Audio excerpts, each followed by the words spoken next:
Assalamu alaikum guys. Welcome to the third day of NFT course. आज का जो session है वो हमारा काफ़ी लेंथी होने वाला है और ये कम से कम 2 से 3 जो सेशंस हैं उनको कंबाइन किया है आज के सेशन में, क्योंकि 2 दिन के अंदर NFT जो है वो पूरा सही तरीके से कवर होता नहीं है। तो इसलिए जो 7 दिन का कोर्स था, जैसे मैंने आपको पहले बताया, उसको हमने कोशिश की थी कि ये 2 से 3 दिन के अंदर इसको अच्छे तरीके के साथ जो है वो कंप्रेस कर लिया जाए, कंपाइल करके आपको दे दिया जाए। तो आज की जो आउटलाइन है वो काफ़ी लंबी चौड़ी है। सबसे पहले हम देखेंगे कि मार्केट प्लेसेस क्या होती हैं एनएफटी की, जहाँ पे हम बेचते हैं या बाय करते हैं जहाँ से, और उसके बाद जो है हम एनएफटी को मिंट या क्रिएट कैसे करते हैं, सेल कैसे करते हैं, बाय कैसे करते हैं, ट्रांसफर कैसे करते हैं। उसके अलावा हम देखेंगे कि जो है अपनी एनएफटी की मार्केटिंग कैसे करते हैं और उससे कमाते कैसे हैं, इनडायरेक्ट वे क्या है और डायरेक्ट वे क्या है। उसके बाद बहुत से जो अहम चीजें हैं उसमें एक तो ये भी है कि एनएफटी की वैल्यूएशन कैसे डिटरमिन होती है और रॉयल्टी, जो उसकी रॉयल्टी है वो कैसे काम करती है, एनएफटी में रॉयल्टी कैसे काम करती है। उसके अलावा एनएफटी 2.0 का जो कॉन्सेप्ट है वो क्या है। ये एक रिलेटिवली न्यू कॉन्सेप्ट है, लेकिन हम आज के इस सेशन में इसको भी कवर करेंगे। उसके बाद हम ये देखेंगे कि ब्लू चिप जो एनएफटीज हैं उनको हम कैसे तलाश कर सकते हैं, ब्लू चिप का क्या मतलब होता है। और इसके अलावा फिर हम देखेंगे कि मेजर एनएफटी क्रिएटर्स कौन कौन से हैं, कंसर्न्स देखेंगे एनएफटी के हवाले से, जो इसकी डार्क साइड्स हैं उनको हम देखेंगे। उसके बाद हम टोटल जो कोर्स है इसको एक दफा समराइज करेंगे, उसका कंक्लूजन देखेंगे। तो आज की जो ओवरऑल हमारे पास जो आउटलाइन है वो काफ़ी लंबी चौड़ी है। तो देखें, कोशिश करते हैं कि इसको 1 घंटे के अंदर अंदर अच्छे तरीके से कवर कर लें। तो गाइस, स्टार्ट कर रहे हैं। सबसे पहले देखते हैं कि मार्केट प्लेसेस क्या होती है। देखिए, एनएफटी मार्केट प्लेसेस बिल्कुल वैसी हैं जैसे ई कॉमर्स की साइट्स हैं, जहाँ पे आप अपनी प्रोडक्ट्स को बेचते हैं। और इसी तरह जो एनएफटी की मार्केट प्लेसेस भी होती हैं जहाँ पे आप एनएफटी को लिस्ट करते हैं, एनएफटी को बेचने के लिए हम उसकी मार्केटिंग करते हैं, हम अपनी प्रोफाइल्स बनाते हैं और इसके बाद जो है वो हम वहाँ पे मिंटिंग या क्रिएशन भी करते हैं।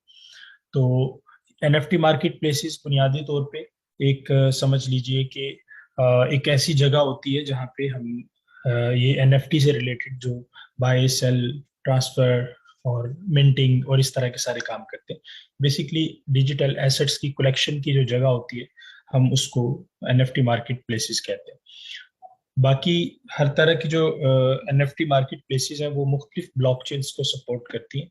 ऐसा नहीं होता कि बाज़-औक़ात आप एक ही आप मार्केट प्लेस के ऊपर आपको सारी ऑप्शंस मिल जाएं, बल्कि ऐसा होता है कि जो इथेरियम की ब्लॉकचेन है वो सबसे ज़्यादा पॉपुलर है। जैसे हमने पिछले जो सेशन में भी इस बात को डिस्कस किया था कि सबसे ज़्यादा जो पॉपुलर ब्लॉकचेन है वो इथेरियम है, क्योंकि सबसे पहली है, सबसे पुरानी है और इस वक्त जो मेजर कह लें कि अडॉप्टेबिलिटी के पॉइंट ऑफ व्यू से सबसे बड़ी है आपके बिटकॉइन के बाद। तो इसलिए सारी जितनी भी मार्केट प्लेसेस हैं वो कोशिश करती है कि इथेरियम को एटलीस्ट सपोर्ट दी जाए। और उसके बाद जो मुख्तलिफ और ब्लॉकचेन्स हैं जो काफ़ी यूनिक आइडियाज़ के साथ जो हैं वो मार्केट के अंदर आई हैं, उनको भी सपोर्ट या उनकी भी मार्केट प्लेसेस जो है वो बननी शुरू हो चुकी हैं। और हम आज देखते हैं कि जो मेजर मार्केट प्लेसेस हैं चंद एक, वो कौन कौन सी हैं। तो सबसे पहले हमारे पास ओपन सी है। आपने आप में से अक्सर लोगों ने इसका नाम भी सुना होगा, हो सकता है इसे इस्तेमाल भी किया हो। ओपन सी डॉट आई ओ बुनियादी तौर पे जो है सबसे बड़ी वेबसाइट मानी जाती है एनएफटी की मार्केट प्लेस के हवाले से। तो यहाँ पे ये सबसे ज़्यादा जो है वो कलेक्शन, सबसे ज़्यादा वॉल्यूम, सबसे ज़्यादा कस्टमर्स, बाय एंड सेल का जो वॉल्यूम है वो भी सबसे ज़्यादा है और कस्टमर्स भी सबसे ज़्यादा है, पॉपुलैरिटी भी सबसे ज़्यादा है। तो ओपन सी डॉट आई ओ जो है वो एक सबसे पहले हम देख रहे हैं मार्केट प्लेस के तौर पे। और इस ये मुख्तलिफ जो ब्लॉकचेन्स हैं उनको सपोर्ट करती है। उसमें इथेरियम तो शामिल है ही। बेसिकली ये इथेरियम बेस्ड ब्लॉक जो है वो एक मार्केट प्लेस थी। उसके बाद जब पॉलीगॉन जो है हमारे पास आया, ब्लॉकचेन पॉलीगॉन की ब्लॉकचेन आई, तो इसने उसे भी सपोर्ट करना शुरू किया। उसके बाद क्लेटन की ब्लॉकचेन है। ये 3 ब्लॉकचेन्स हैं जो जिसको ये सपोर्ट करती है, लेकिन जो मोस्ट पॉपुलर है वो पहली दो हैं, इथेरियम एंड पॉलीगॉन। दूसरे नंबर पे हमारे पास है रॉरिबल। Rarible.com जो है ये इथीरियम बेस्ड ब्लॉकचेन जो है वो मार्केट प्लेस है, लेकिन इसके साथ साथ ये काफी जो है दूसरी ब्लॉकचेन्स को भी सपोर्ट करना स्टार्ट कर चुकी है। टेजोस को भी सपोर्ट करती है। फ्लो एक बड़ी स्पेशल ब्लॉकचेन है, एक स्पेशल नेटवर्क है जो स्पेशली आपकी एनएफटी के हवाले से डिजाइन किया गया और मार्केट के अंदर आया, डेवलप किया है इस नेटवर्क को। तो फ्लो को भी ये सपोर्ट करती है, और अभी रिसेंटली इसने पॉलीगॉन को भी सपोर्ट करना स्टार्ट कर दिया। देखिए, एक मार्केट प्लेसेस जो प्लेस जो है वो जितने ज्यादा नेटवर्क को सपोर्ट करेगी, उतना ज्यादा कन्वीनियंट होगा कस्टमर्स को आना और एक ही जगह पे उसको सारी जो सर्विसेज का मिलना। तो इसलिए तमाम जो है मार्केट प्लेसेस, उनकी कोशिश है कि हम ज्यादा से ज्यादा और मोस्ट पॉपुलर जो ब्लॉकचेन्स हैं उनको हम अपने ऑन बोर्ड लेते जाएं। और फ्यूचर के अंदर हम ऐसा देखेंगे कि बहुत जल्द बहुत सारी जो बड़ी मार्केट प्लेसेस हैं वो बहुत ज्यादा आपकी ब्लॉकचेन्स को सपोर्ट कर रही होंगी। अभी एक दो तीन इस तरीके के साथ जो है ब्लॉकचेन्स है, लेकिन फ्यूचर के अंदर हम देखेंगे कि जितनी भी ब्लॉकचेन्स मार्केट के अंदर मौजूद है वो एक ही वेबसाइट या ये हर एक मार्केट प्लेस जो है उसको कोशिश करेगी कि ऑन बोर्ड लिया जाए।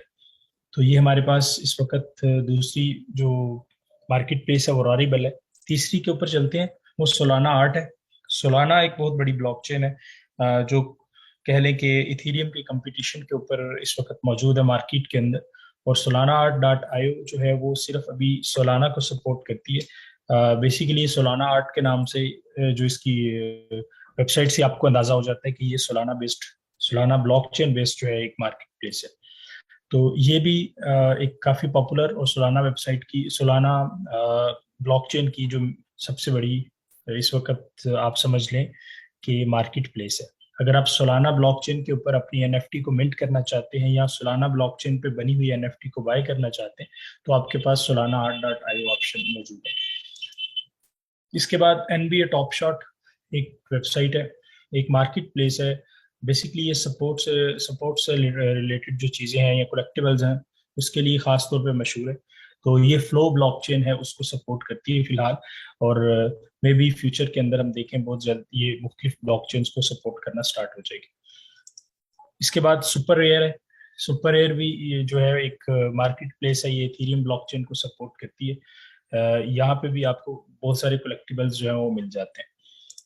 इसके अलावा बाइनेंस एनएफटी, बाइनेंस जो है क्रिप्टो की दुनिया की सबसे बड़ी एक्सचेंज है और बहुत बड़ी कंपनी है। तो बाइनेंस ने जो अपनी एनएफटी मार्केट प्लेस है जो ओवरऑल अगर हम देखें तो दूसरे या तीसरे नंबर पे आती है।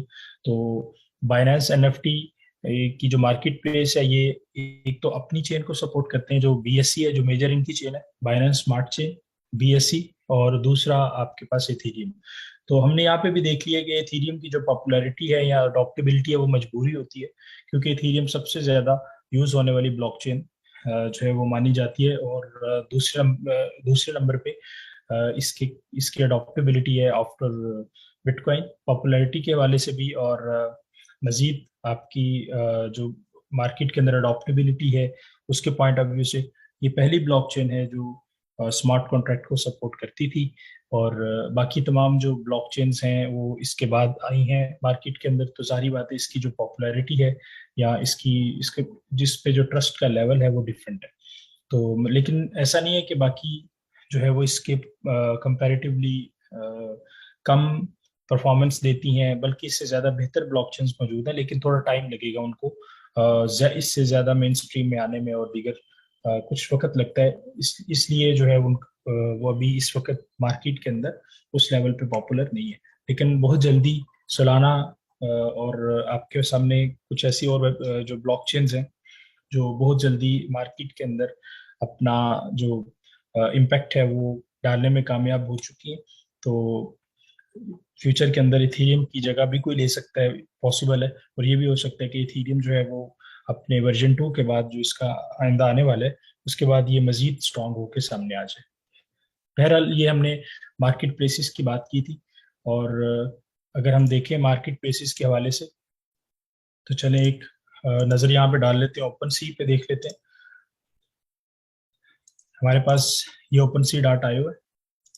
आपने ये कोशिश करनी है कि जो बेसिकली आपका यूआरएल है ये दुरुस्त हो। आजकल स्कैम और इन सारी चीज़ों की होते हुए इनसे मुहतात रहने की काफ़ी ज़रूरत है।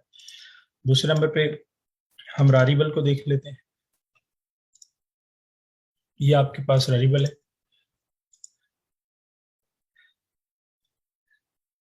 ये आप रारिबल एक जो है आपके पास कलेक्टेबल्स की वेबसाइट है।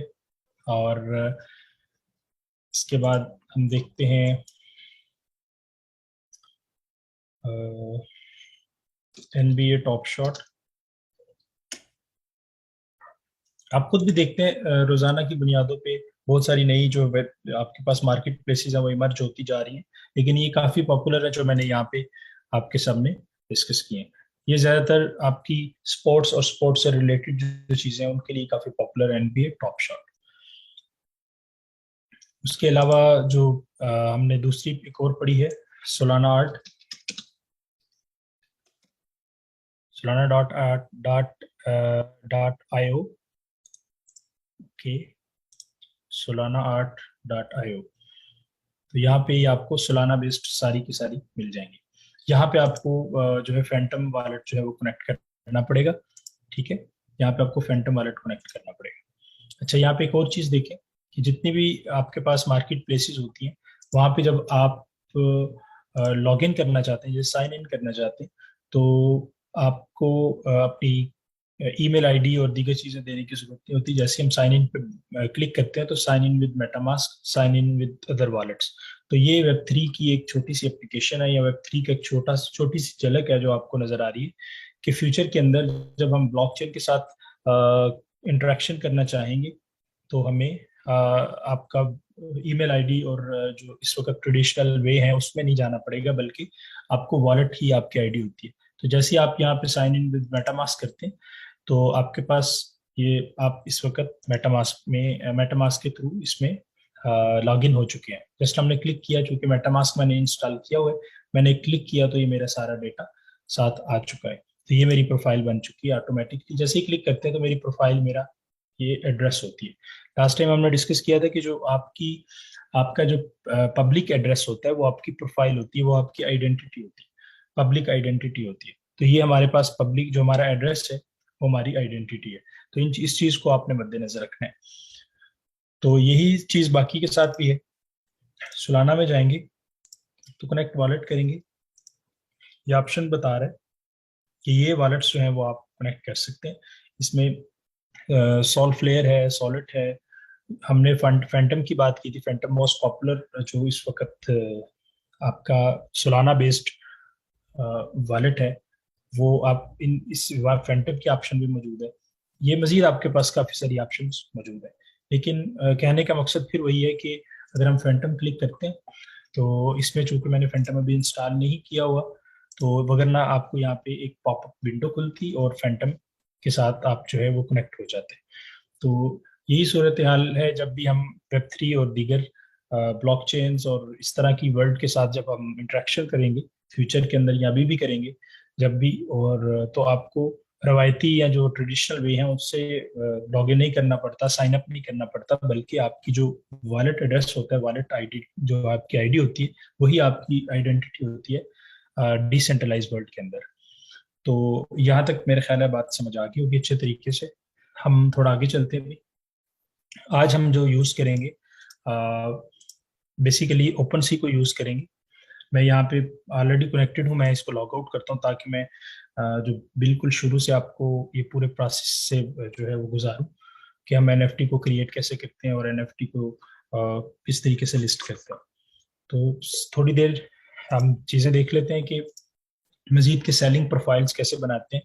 बेसिकली जब भी आपने कोई चीज़ मार्केट के अंदर सेल करनी होती है, चाहे वो ई-कॉमर्स की वेबसाइट है, चाहे वो सोशल मीडिया है, चाहे वो इंटरनेट पे कहीं पे भी है कुछ भी, तो आप अपनी प्रोफाइल को जो है वो बिल्टअप करते हैं।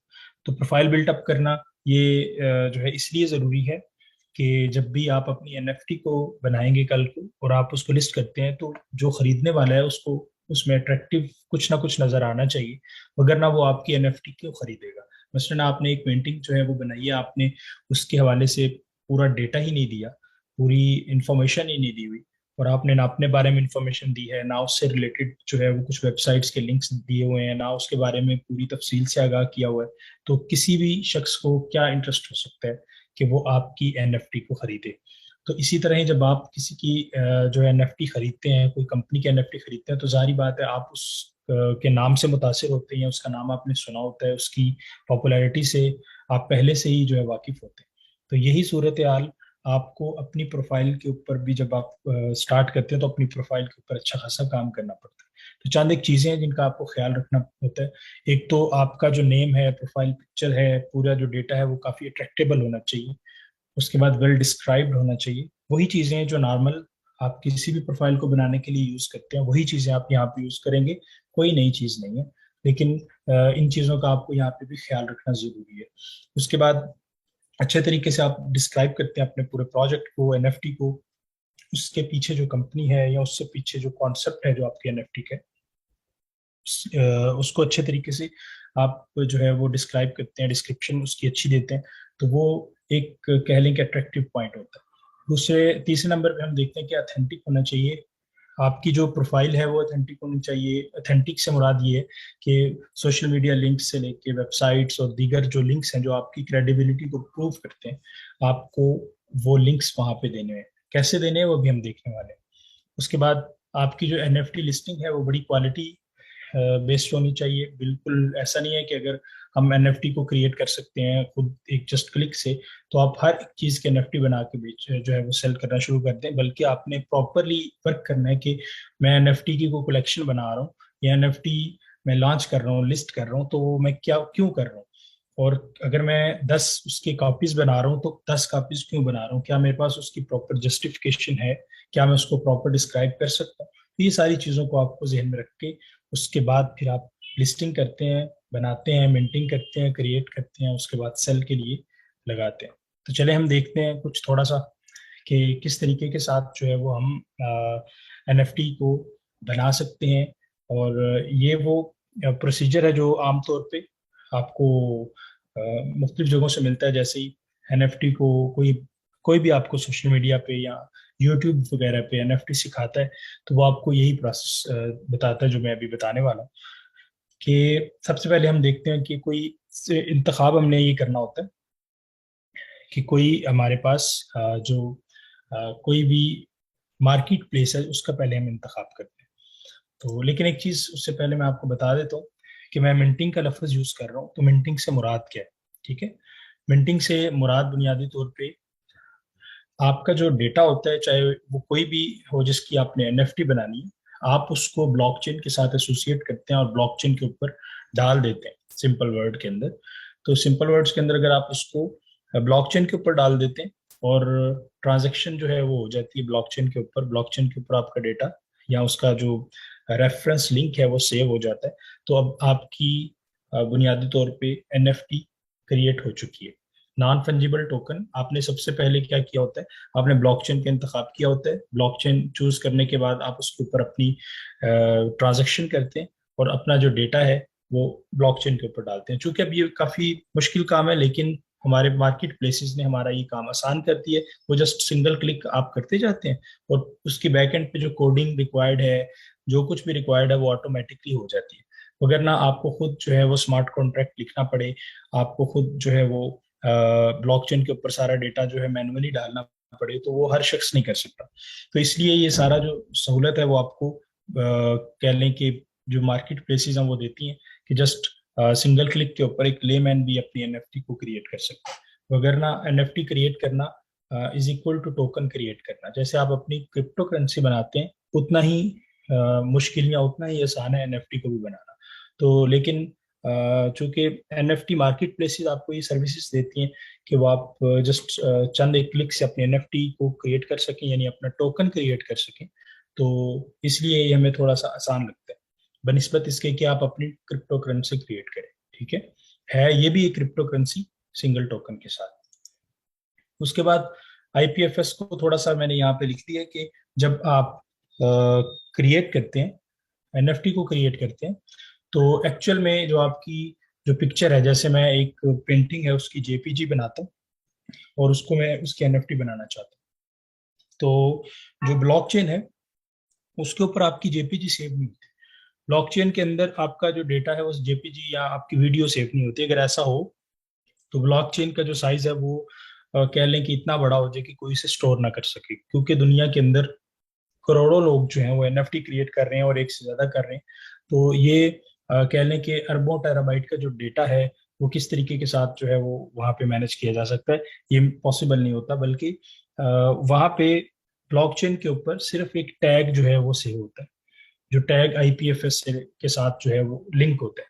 आईपीएफएस बुनियादी तौर पे एक डिसेंट्रलाइज्ड वे के अंदर फाइल सिस्टम है, जिस जो फाइल और स्टोरेज कह लें कि उसका एक मैकेनिज्म है जहाँ पे आपकी फाइल सेव होती है। तो ये सारी जो आईपीएफएस है ये भी आपको टेंशन लेने की जरूरत नहीं होती, ये भी ऑटोमेटिकली लिंक होती है आपकी मार्केट प्लेस के साथ।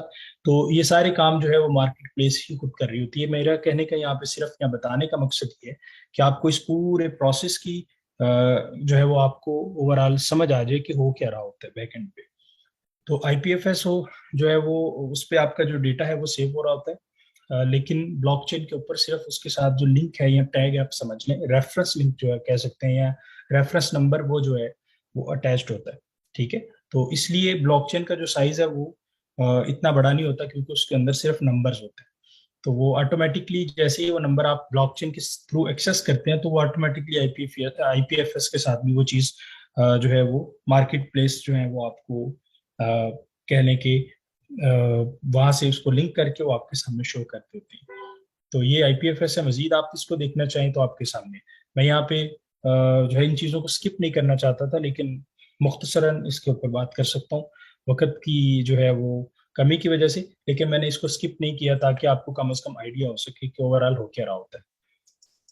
उसके बाद जब हम ब्लॉकचेन, आप सवाल ये करेंगे कि जब हम मिंट करते हैं या क्रिएट करते हैं एनएफटी, तो ब्लॉकचेन का जो इंतखाब है वो कैसे करें और क्यों, हम किस बेस पे करते हैं कि ये ब्लॉकचेन ठीक है ये नहीं ठीक। बिल्कुल वैलिड क्वेश्चन है।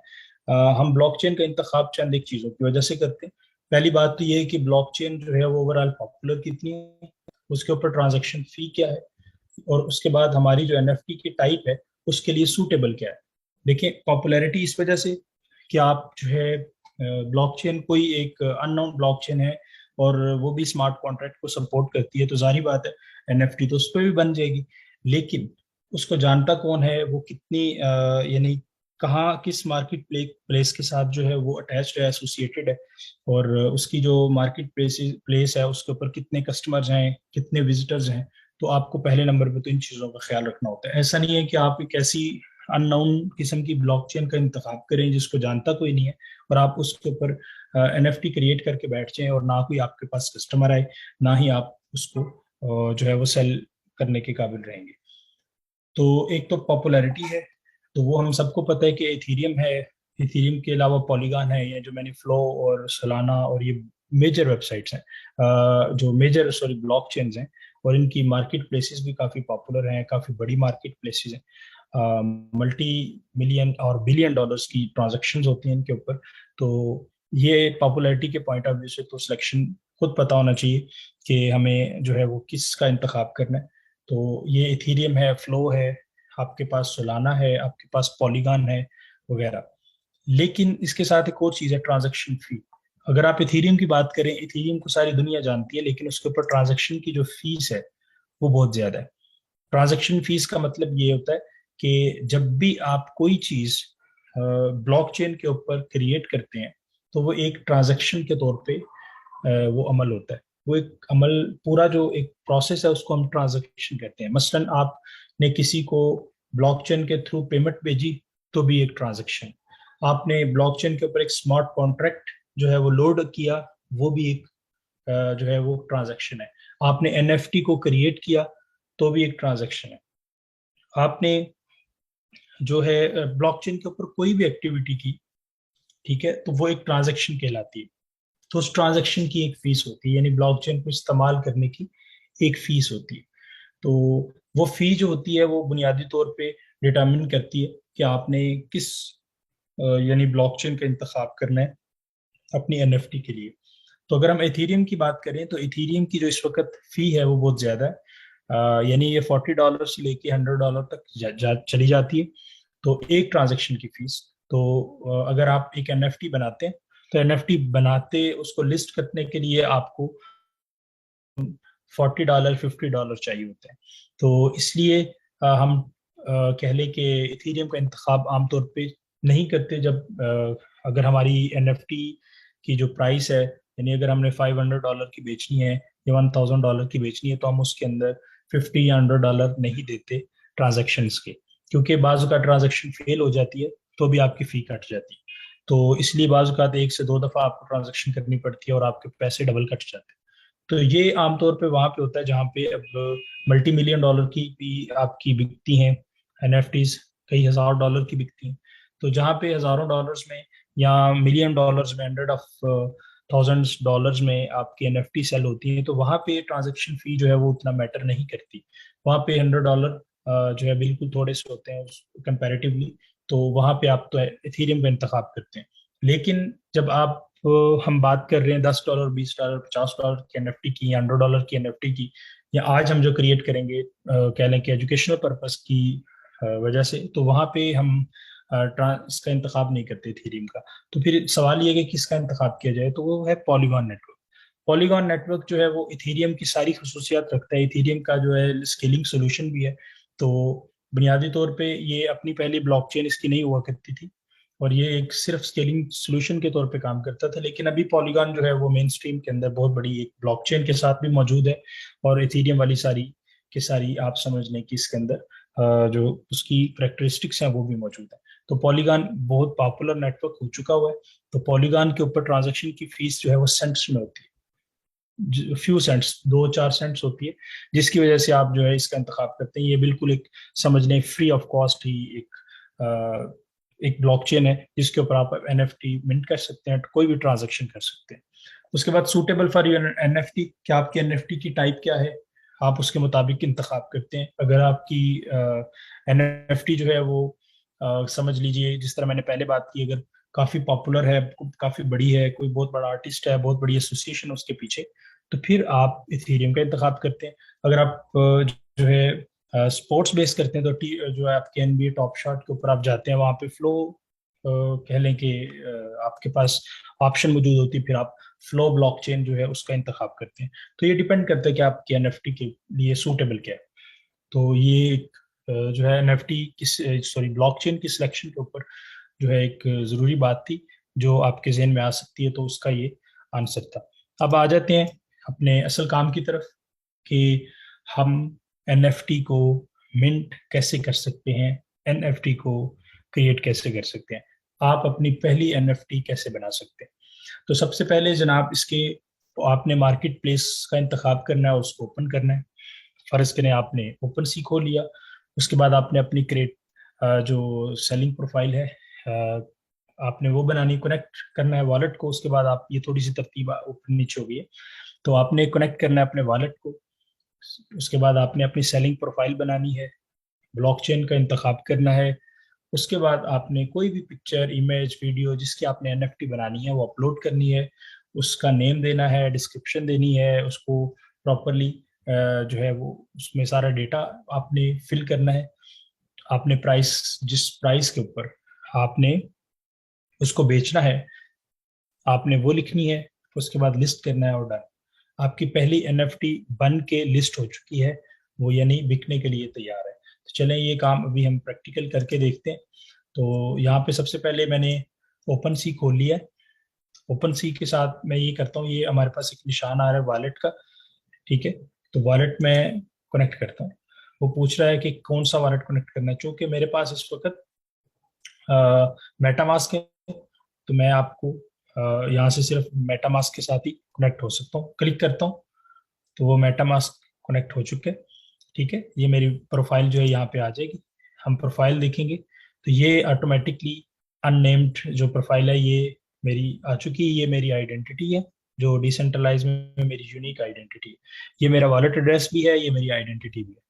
तो इस वक्त हमारे पास जो हम कलेक्शन की बात करें तो हमारे पास इस वक्त जो है एक पिक्चर पड़ी हुई है बहरहाल। लेकिन मजीद हम जो है अभी देखते हैं कि इसका हम जो है किस तरीके के साथ एक नए सिरे से अपनी एनएफटी क्रिएट कर सकते हैं।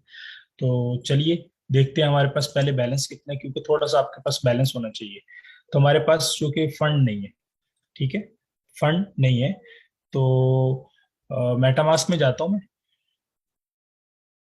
यहाँ पे हमारे पास बेसिकली वो फंड शो कर रहा है बाय द वे। तो यहाँ पे चूंकि हमारे पास बैलेंस इसलिए नहीं आ रहा कि हमने इस वक्त कोई एनएफटी की सेल और परचेज से हमारे पास कोई बैलेंस नहीं है, तो वो बैलेंस यहाँ पे शो होगा। हम एनएफटी अगर हम अपने वॉलेट में देखें तो मैंने यहाँ पे कुछ मैटिक रखे हुए हैं। याद रखें, जब आप पॉलीगॉन के ऊपर आपने पॉलीगॉन के ऊपर कोई क्रिएशन करनी है एनएफटी की, या कोई आपने ट्रांजैक्शन करनी है, तो आपको फी पे करने के लिए डॉलर्स नहीं चाहिए होते, बल्कि करेंसी कौन सी चाहिए होती है, जो उस ब्लॉकचेन की करेंसी होती है।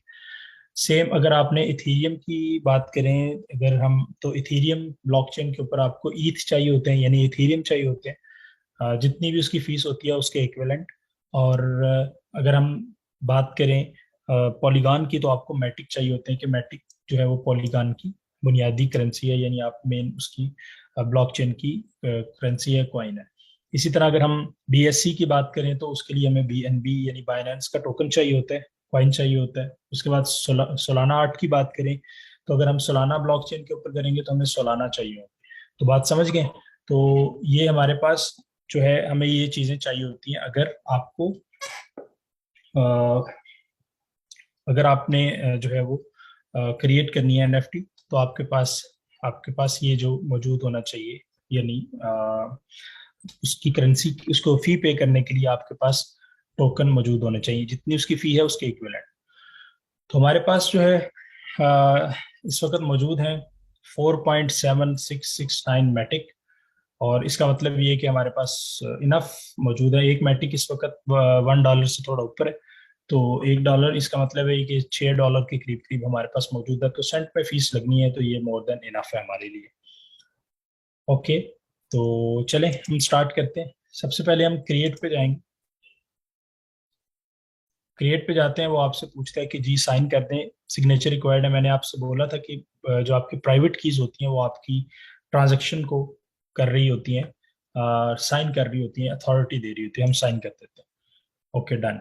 अब आप जो है ब्लॉकचेन के साथ स्टार्ट कर चुके हैं, ब्लॉकचेन के साथ जो है इंटरेक्शन स्टार्ट हो चुका है आपका। तो हम सबसे पहले कोई पिक्चर अपलोड करते हैं। मैंने एक पिक्चर जो है वो रखी हुई है, वो मैं आपको दिखाता हूँ। ये है मेरे पास एक पिक्चर, पेंटिंग 2 के नाम से, ठीक है। इसकी एनएफटी बनाते हैं। अच्छा, ये मैंने जो पिक्चर है इसके ऊपर कोई ये कॉपीराइट का इशू नहीं है, ये मैंने फ्री सोर्स से डाउनलोड की हुई है। तो आप भी जो पिक्चर बनाए कोशिश करें वो आपकी अपनी ओरिजिनल हो, या अगर आप डाउनलोड करें टेस्ट पर्पस की बेस के ऊपर भी, तो आप उसको प्रॉपरली किसी ऐसी वेबसाइट से डाउनलोड करें जो आपको फ्री पिक्चर्स देती है। गूगल से डाउनलोड मत करें, ठीक है। तो ओके जी, तो ये हमारे पास आ जाता है। अ, ये मैंने अपलोड कर दी। इसका अपने नाम रखना है, वही सारी जो चीज़ें मैंने आपको बताई हैं। जब आप प्रैक्टिकली इसको करते हैं, और आप फिर जब रियल आप अपनी कोई एनएफटी बनाते हैं, तो इस पर मेहनत करनी है। आपको एक दिन लग जाए कोई मसला नहीं है, लेकिन आप इसके ऊपर पूरा काम करना है। तो बहरहाल मैं इसका नाम रख देता हूँ कि पेंटिंग 2, ठीक है। टेम्परेरी नाम रखें। यहाँ पे एक्सटर्नल लिंक से मुराद ये है कि अगर ये पेंटिंग के हवाले से कोई डेटा या कोई डिस्क्रिप्शंस और कुछ मजीद जो आपके पास इंफॉर्मेशन है वो किसी वेबसाइट के ऊपर भी है, तो आप उसका लिंक यहाँ पे दे सकते हैं। तो मैं यहाँ पे जो है फिलहाल अपनी जो हमारी कंपनी है उसकी जो वेबसाइट है उसको, उसका मैं लिंक दे देता हूँ, ठीक है, फॉर फॉर्मेलिटी। आप यहाँ पे प्रॉपरली उसका लिंक देंगे, फेसबुक आईडी है उसका लिंक दे दें, कुछ भी, यानी आप यहाँ पे कर सकते हैं, यूट्यूब का लिंक दे दें, कुछ भी कर। अच्छा जी, ये यहाँ पे डिस्क्रिप्शन क्या लिखनी है वो आपको मैंने बताया काफी तफसील के साथ कि क्या क्या चीज़ इसमें शामिल होनी चाहिए। मैं यहाँ पे लिखता हूँ कि this is painting bye a famous painter,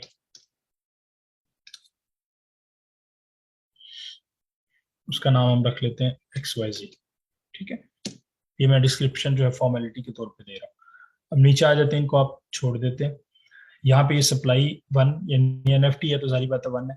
यहाँ पे आपने ब्लॉकचेन का इंतखाब करना है ध्यान से, इसको स्किप नहीं करना। हम पॉलीगॉन पे चले जाते हैं, ये पॉलीगॉन आ गया, उसके बाद आप क्रिएट कर देते हैं। ठीक है, तो ये आपकी एनएफटी जो है, एक छोटा सा आप आपसे ये जो है वो क्वेश्चन होगा। बाइसिकल जो है वो हम देख लेते हैं कहाँ कहाँ पे हैं, वेरीफाई करते हैं।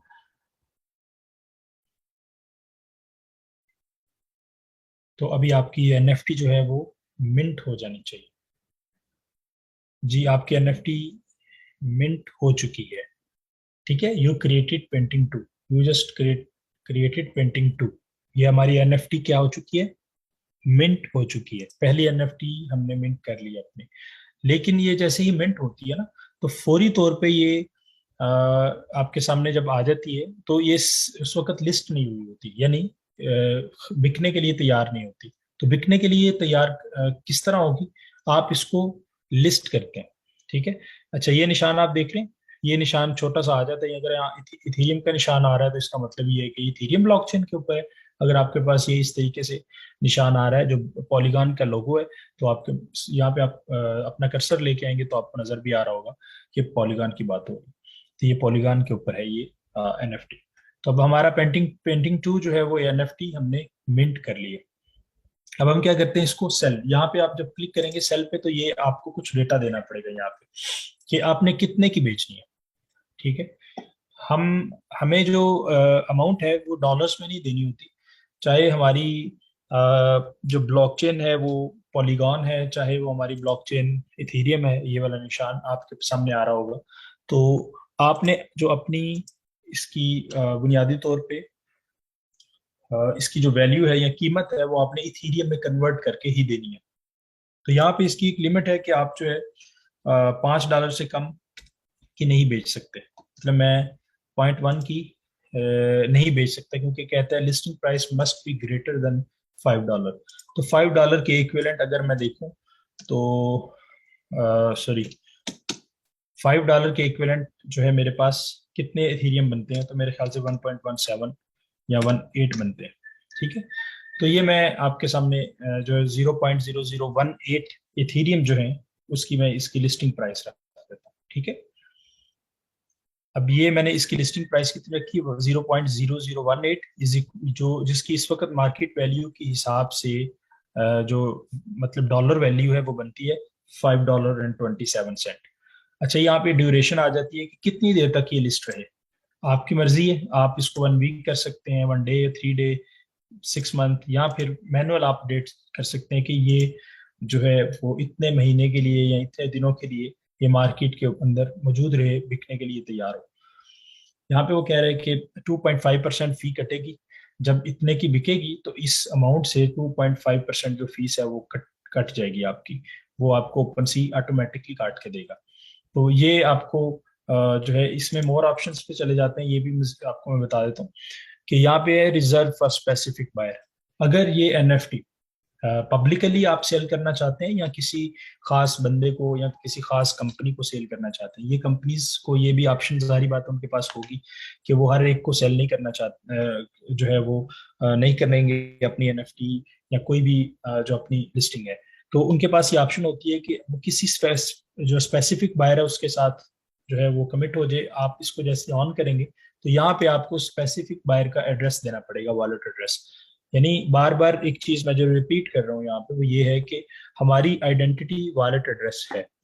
यहाँ पे भी वॉलेट एड्रेस हम अपनी क्या कहते हैं कि जब लॉगिन करते हैं तब वॉलेट एड्रेस, हर चीज के साथ जो ताल्लुक है वो वॉलेट का है। तो वॉलेट का जो हमारा सेशन रहा है, सेकंड सेशन वॉलेट्स पे था, अगर आपने अभी तक उसको सही तरीके से नहीं देखा तो उसे दोबारा देख लें।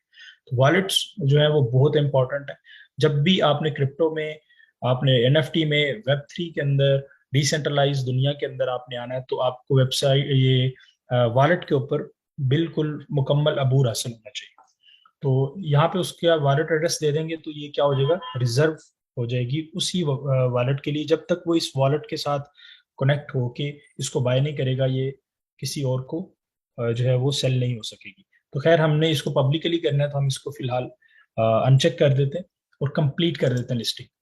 जैसे हम कंप्लीट लिस्टिंग करते हैं तो साइन मैसेज करना होता है, दोबारा ट्रांजेक्शन, ये आपके पास ये आ जाती है साइन, ये आपका सारा जो एड्रेस है, आपने इसको क्या करना होता है, साइन, ये क्लिक है, ये बेसिकली हाईलाइट नहीं होता समटाइम, तो आपने इसको थोड़ा सा डाउन एरो को क्लिक करना होता है, ये सारा ब्लॉकचेन के से रिलेटेड डाटा आप इसको साइन कर देते हैं। जब आप साइन करते हैं, अब आपकी एनएफटी क्या होगी है, लिस्ट, लिस्ट होगी है, इसका मतलब है आपने पहली एनएफटी मिंट भी कर ली, अब आपने उसको सेल के लिए लगा भी दिया। अब चाहें तो यहाँ से उसका कॉपी लिंक कर लें, आप उसका शेयर कर लें, फेसबुक पे डायरेक्टली शेयर कर लें, या फिर ट्विटर पे शेयर कर लें कि ये मेरी एनएफटी किसी ने बाय करनी है तो बाय कर सकते हैं। अब आप अपने प्रोफाइल के ऊपर जाते हैं तो आप ये देखें कि आपके पास ये जो कलेक्शन है दो कलेक्शन आ रही हैं, ये मेरी पुरानी कलेक्शन थी, ये दूसरी कलेक्शन है। इसको आप जब क्लिक करते हैं तो ओन्ड बाय यू, तो आप इसको तो मतलब बाय नहीं कर सकते ना कि यू ओन दिस आइटम, तो ये करंट प्राइस ये है, सेल्स जो है वो एंड्स होगी, ये 1 महीने के लिए हमने लगाई थी तो मई 25, और ये सारा डेटा है। इस वक्त आपके पास जो जो डिटेल में जाएंगे तो आपके पास ये कॉन्ट्रैक्ट एड्रेस ये आ रहा है, हमारे पास पॉलीगॉन है ये। अब आप, मैंने लास्ट टाइम जब बताया था पहले सेशन में कि हमारे पास टोकनाइज टोकन स्टैंडर्ड्स क्या होते हैं, तो ये देखें टोकन स्टैंडर्ड ERC 1155 आ रहा है। मैंने आपसे कहा था कि हम 721 और 1155 ये दो पढ़ते हैं, तो हम जो बनाएंगे तो हम ERC 1155 बनाएंगे। तो ये आपके पास टोकन आईडी है, ये आपके पास सारा जो यानी डेटा है वो आपके पास यहाँ पे आ रहा है, ठीक है। तो ये डिस्क्रिप्शन यहाँ पे आ जाती है, अगर आपने कोई अच्छी डिस्क्रिप्शन लिखी है तो वो सारी की सारी यहाँ पे आ रही होगी। तो ये लिस्टिंग है, यहाँ पे लिस्टिंग की हिस्ट्री आ रही होगी, यहाँ पे किसी ने अगर आपको ऑफर की है तो ये वो आ चुकी होगी। आप इसकी उसको एडिट करना चाहते हैं तो एडिट कर सकते हैं, कैंसिल करना चाहते हैं तो कैंसिल कर सकते हैं। तो यहाँ तक बात समझ आ गई कि आप लिस्ट कैसे करते हैं, आप इसको जो है पहले मिंट कैसे करते हैं, उसके बाद लिस्ट कैसे करते हैं। अब सीन ये है कि हम इसको बाय कैसे करें। बाय करने के लिए मैंने क्या किया कि मैंने आपको वो भी बेसिकली प्रॉपरली एक दिखाना चाह रहा हूँ प्रैक्टिकल करके। तो मैंने एक दूसरा जो है अकाउंट बनाया है, बिल्कुल ऐसे ही दूसरे ब्राउजर के अंदर, वो मैंने बनाया है जो है मेटामास्क का। तो अब मैं ये करता हूँ कि यहाँ पे ओपन सी खोलता हूँ, ओपन सी खोला, और यहाँ पे मैं क्या करता हूँ कि वॉलेट के साथ कनेक्ट करता हूँ, और मैं देखता हूँ कि यहाँ पे मुझे वो शो हो रही है पेंटिंग, ठीक है। मैं यहाँ पे दोबारा वापस जाता हूँ, ये वाला जो लिंक है हमारे पास, यहाँ से ये भी कॉपी किया जा सकता है, वैसे यहाँ से कॉपी करता हूँ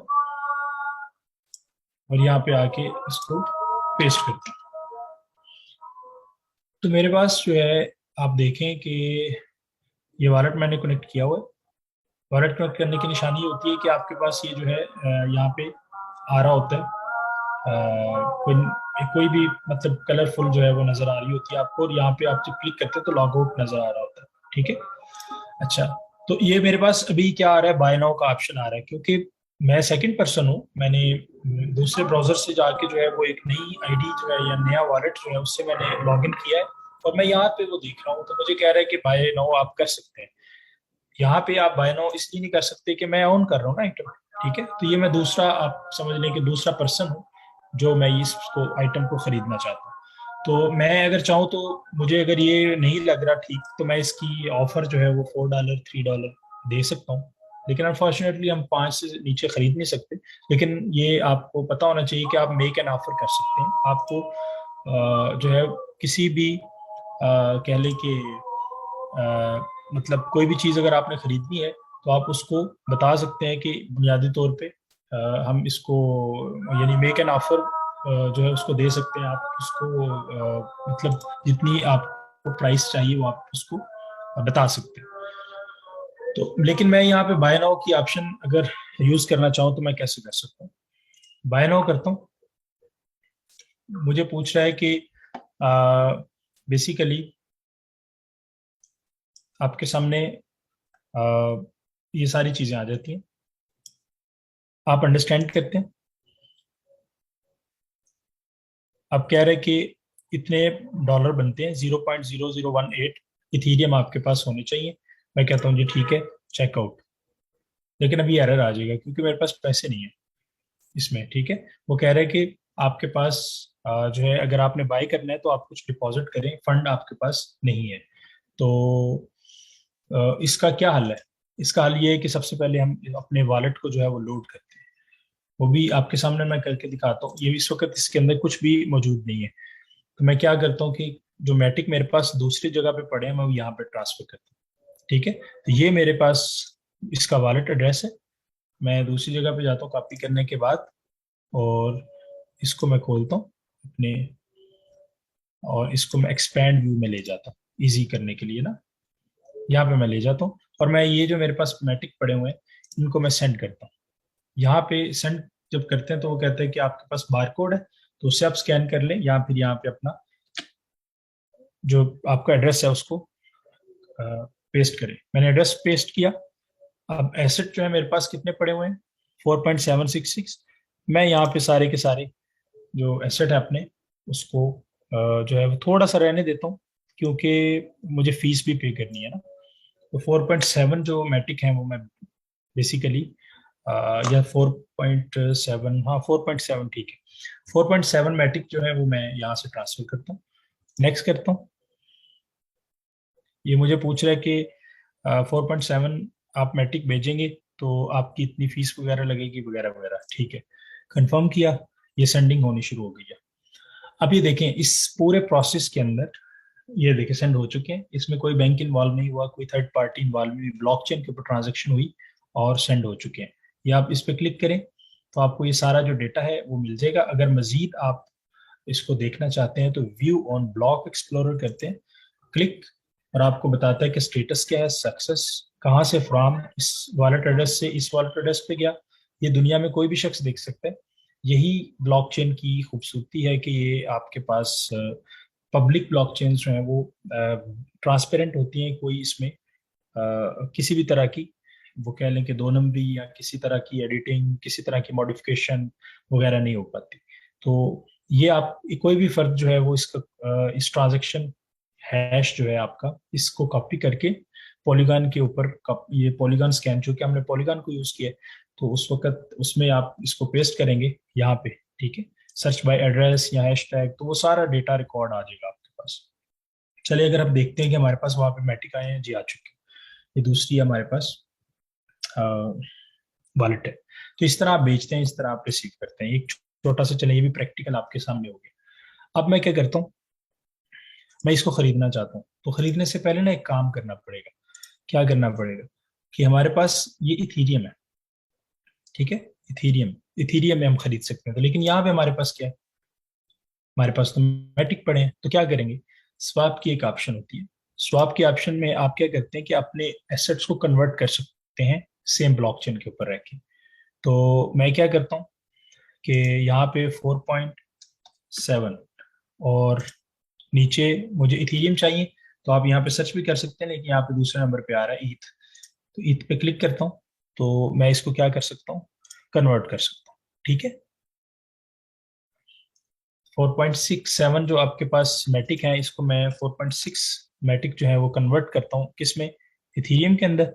okay, Matic swap from Matic से इथीरियम, स्वैप को रिव्यू किया, हमें इतने मिल जाएंगे इथीरियम। हमें चाहिए कितने, हमें चाहिए, अल्लाह आपका भला करे, 0.00018।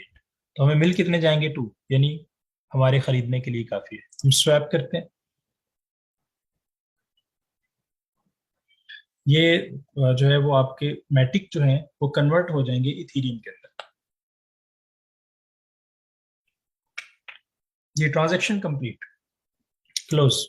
अब हमारे पास जो है, हम देखें तो हमारे पास 4.7 मैटिक, इसको थोड़ा रिफ्रेश कर लेते हैं। जी हमारे पास आ चुके हैं 0.0204 इथेरियम, ठीक है।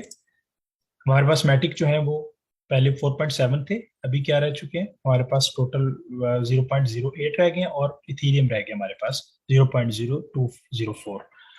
अब हम यहाँ पे जाते हैं, हमारे पास पैसे भी हैं, वॉलेट के अंदर, ठीक है, ठीक ठाक किस्म की, और हम यहाँ पे अपनी पेंटिंग बाय करने लगे। बाय नाउ, बाय नाउ करेंगे, वो आपसे पूछता है कि 4.98 वगैरह वगैरह, ये सारा जो वॉल्यूम सारा आपको बताता है। क्लिक करते हैं आप, ठीक है। अब आपके पास 5.27 इसकी प्राइस है बाय चेकिंग, चेकआउट, ठीक है। आप अब क्या करते हैं कि अब हमारे पास बैलेंस है तो अनलॉक करते हैं। बेसिकली कोई भी यानी अनलॉक से मुराद ये है कि आप अपने बैलेंस को, जो आपके पास वॉलेट पड़े हैं, उसको यूज करने के लिए या यूज काबिल इस्तेमाल बनाने के लिए एक ट्रांजैक्शन को साइन करते हैं।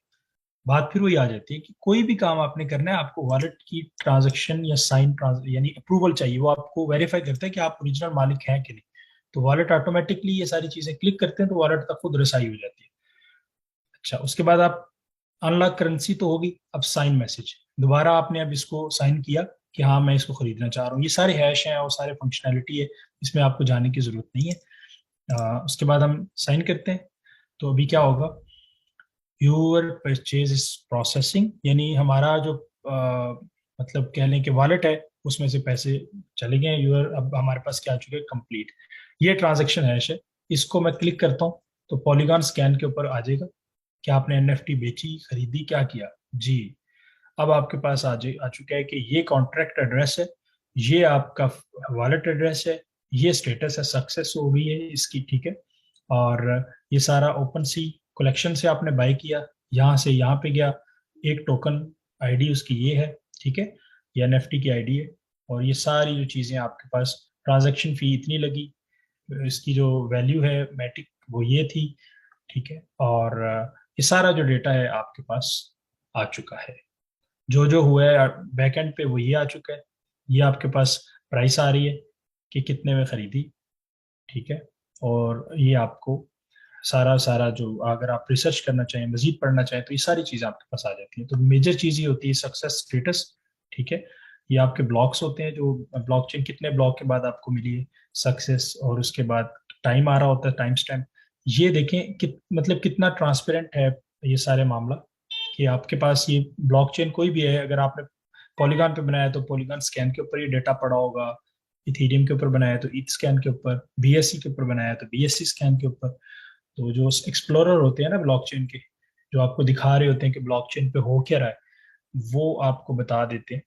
ये आप खुद इसलिए नहीं देख सकते इसको कि इसके पीछे ह्यूज प्रोग्रामिंग और बाकी चीजें इन्वॉल्व होती हैं। तो ये बड़ा सिंपल हो चुका हुआ है आजकल, इन चीजों को देखना, वेरीफाई करना, और बड़े अच्छे तरीके के साथ ये आपको डेटा दे रही होती है।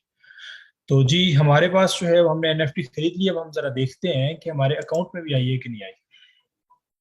हम जाते हैं अपने अकाउंट में, प्रोफाइल में, तो वो जी कलेक्टेड आ चुकी है जी हमारे पास, ठीक है। अब पहले कलेक्शन यहाँ से हमारे पास आ चुकी है। और यहाँ पे अगर हम देखें, ये वाला आ, पुराना वॉलेट जो है हमारा, वहाँ अगर हम देखें तो क्या जो पेमेंट है वहाँ पे गई है या नहीं गई जी। ये देख लें, 0.0017 इथीरियम यहाँ पे आ चुके हैं। वो 2.5% कट के और सारी फीसें वगैरह कट के हमारे पास ये जो इथीरियम की वैल्यू है वो हमारे पास आ चुकी है। और अगर हम यहाँ पे अपनी पेंटिंग को देखें, इसको रिफ्रेश करते हैं ज़रा, तो वो बताता है कि पेंटिंग जो है वो सोल्ड हो चुकी है। ये सारे प्राइस हिस्ट्री आ चुकी है, ऑल टाइम एवरेज प्राइस, इस प्राइस पे सेल हुई है, कब सेल हुई है, वो सारा का सारा जो डेटा है आपका मौजूद है। अगर हम दोबारा इसमें जाते हैं प्रोफाइल के अंदर, तो हमारे पास वो नहीं आ रही यहाँ पे, ठीक है, क्योंकि वो अब हमारे पास इसमें आ रही है, ये दूसरी जो मेरे पास अकाउंट है उसमें आ रही है, ठीक है। तो अब हम चाहें तो इसको ऐसे पड़ा रहने दें, या इसको बेचना चाह रहे हैं तो हम इसको भी बेच सकते हैं। अभी ये बेच यानी लिस्ट नहीं है, यहाँ से मैं सेल करूं तो इसको भी मैं लिस्टिंग पे लगा सकता हूँ। तो ये आपके पास ऑप्शन आ चुकी है। अच्छा, एक और काम जो मैं आपको इसमें बता रहा हूँ कि अगर आप किसी को वैसे ही जो है एनएफटी ट्रांसफर करना चाहते हैं तो क्या क्या करें। अब तो हमारे पास ये एनएफटी यहाँ पे मौजूद है। अब क्या करते हैं कि ये एनएफटी जो है वापस उसी वॉलेट के अंदर ट्रांसफर कर लेते हैं। कि भाई कोई अगर किसी को आपने गिफ्ट करनी है, या किसी को वैसे देनी है, या किसी को ट्रांसफर करनी है किसी भी पर्पज से, तो वो आप क्या करते हैं, ये आपके पास एक ऑप्शन आती है, आप ओपन करते हैं ना इसको, तो ये एक ऑप्शन आती है ट्रांसफर। यहाँ पे आप उसका एड्रेस लिखें। कौन सा एड्रेस, ये वाला, ठीक है, ये वाला, यही एड्रेस, ये वही एड्रेस है जो यहाँ पे मौजूद है, ये प्रोफाइल में मौजूद है, ये वाला। ठीक है, यहाँ से भी कॉपी कर लें, यहाँ से कर लेते हैं कॉपी, इधर जाके आप पेस्ट करते हैं। ठीक है, ट्रांसफर। जी, दोबारा ट्रांजैक्शन होगी, जाहिर बात है, ब्लॉकचेन के ऊपर ओनर का नाम बदल रहा है ना, इस नाम से दूसरे नाम पे जा रहा है तो साइन करनी पड़ेगी। साइन की, प्रोसेसिंग।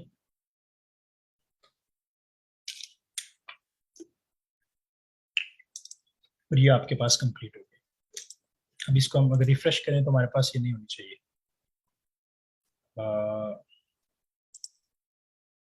नहीं है। ठीक है, कलेक्टेड में नहीं है, किधर है? अब दूसरी जगह पे हम जाते हैं, तो यहाँ पे हमारे पास आ जानी चाहिए, नहीं आई। ओके, अभी आ जाती है। बाज़ औक़ात यहाँ आपको ना यहाँ पे नजर नहीं आ रही, तो हिडन में चले जाएं, यहाँ पे आपको नजर आ रही होती है समटाइम। ठीक है, तो इसको आप क्लिक करके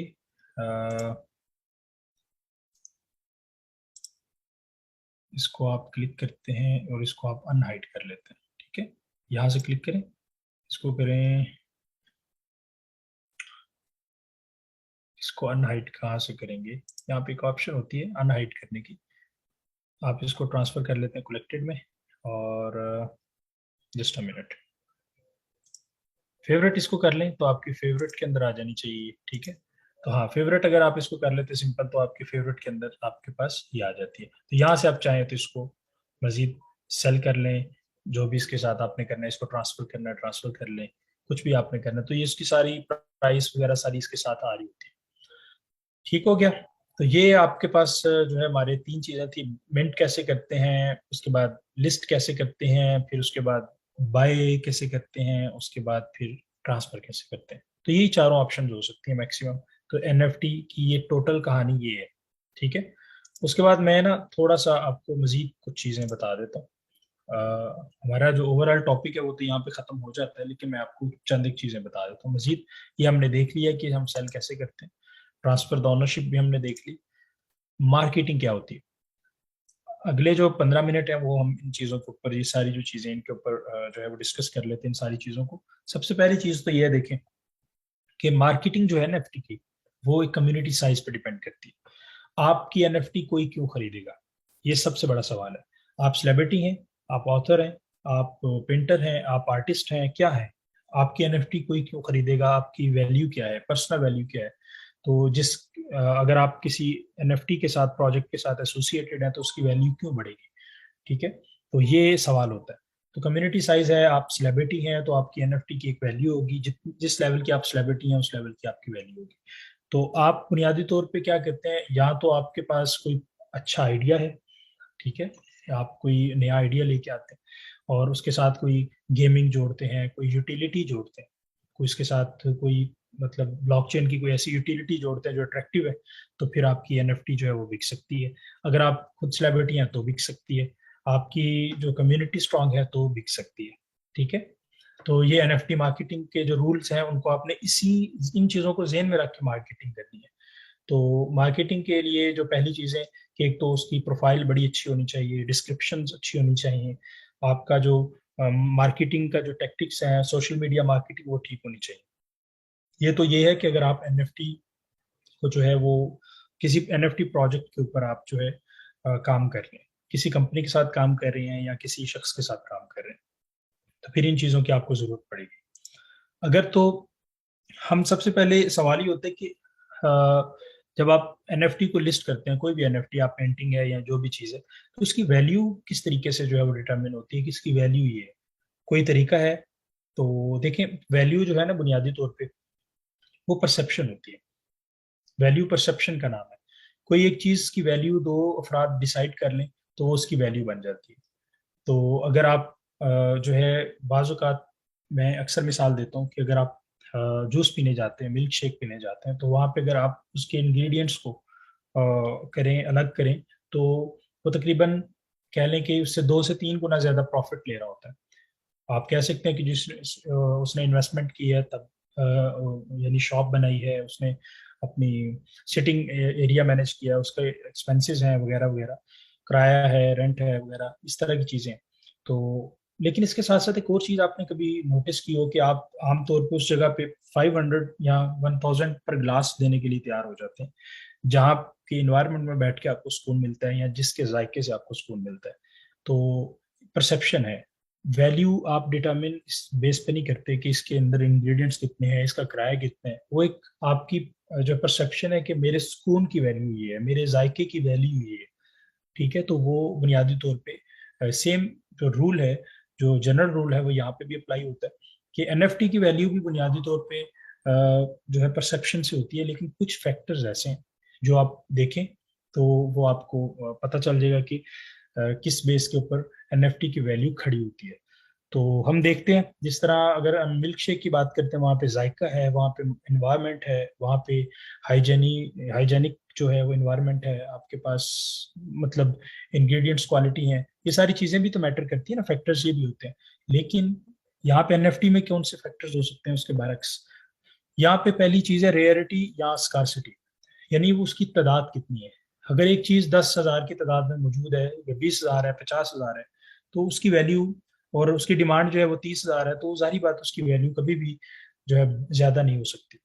ठीक है, तो यही चीज इन्फ्लेशन भी होती है जो हमारी करेंसीज और दीगर चीजों में होती है। खैर, तो scarcity is most important thing, कि उसकी इस वक्त अवेलेबिलिटी कितनी है।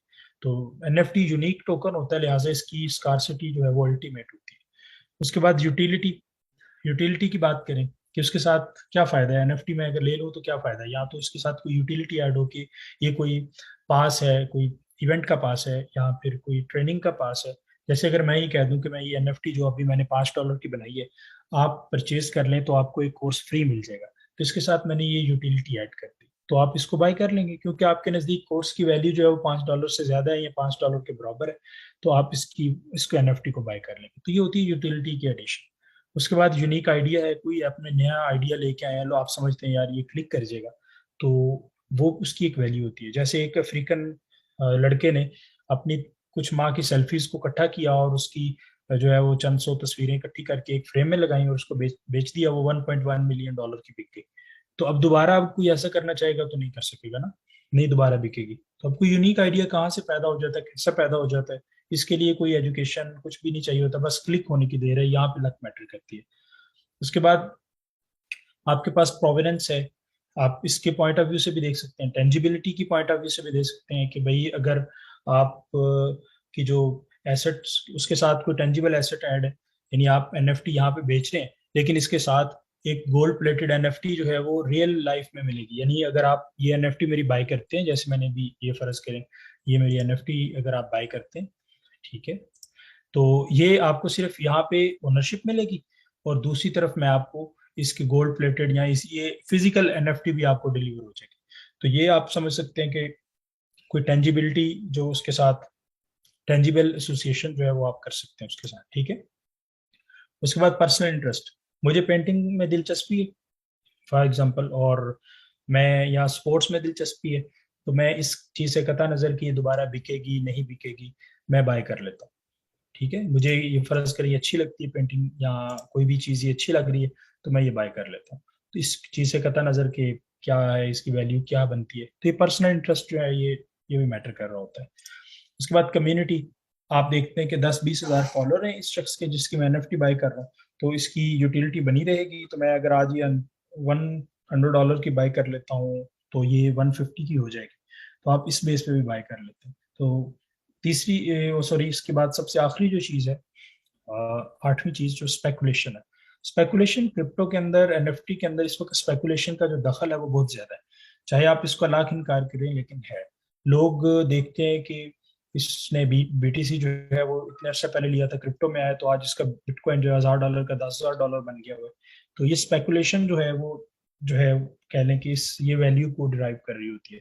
तो एनएफटी की भी हाइप जब क्रिएट होती है, अभी आजकल थोड़ी सी डाउन है, तो ये जब भी इसकी कोई हाइप आती है, तो ये स्पेकुलेशन की वजह से हर एनएफटी की एक वैल्यू बन जाती है, चाहे उसके साथ यूटिलिटी ऐड है नहीं है, कुछ है नहीं है, आर्ट किस दर्जे का है, कोई मसला नहीं, लोग उसको बाय कर रहे होते हैं। ठीक है, तो ये चंद एक चीजें हैं जो वैल्यू को एसेस करती हैं। मजीद हम देखते हैं कि रॉयल्टी कैसे काम करती है एनएफटी में।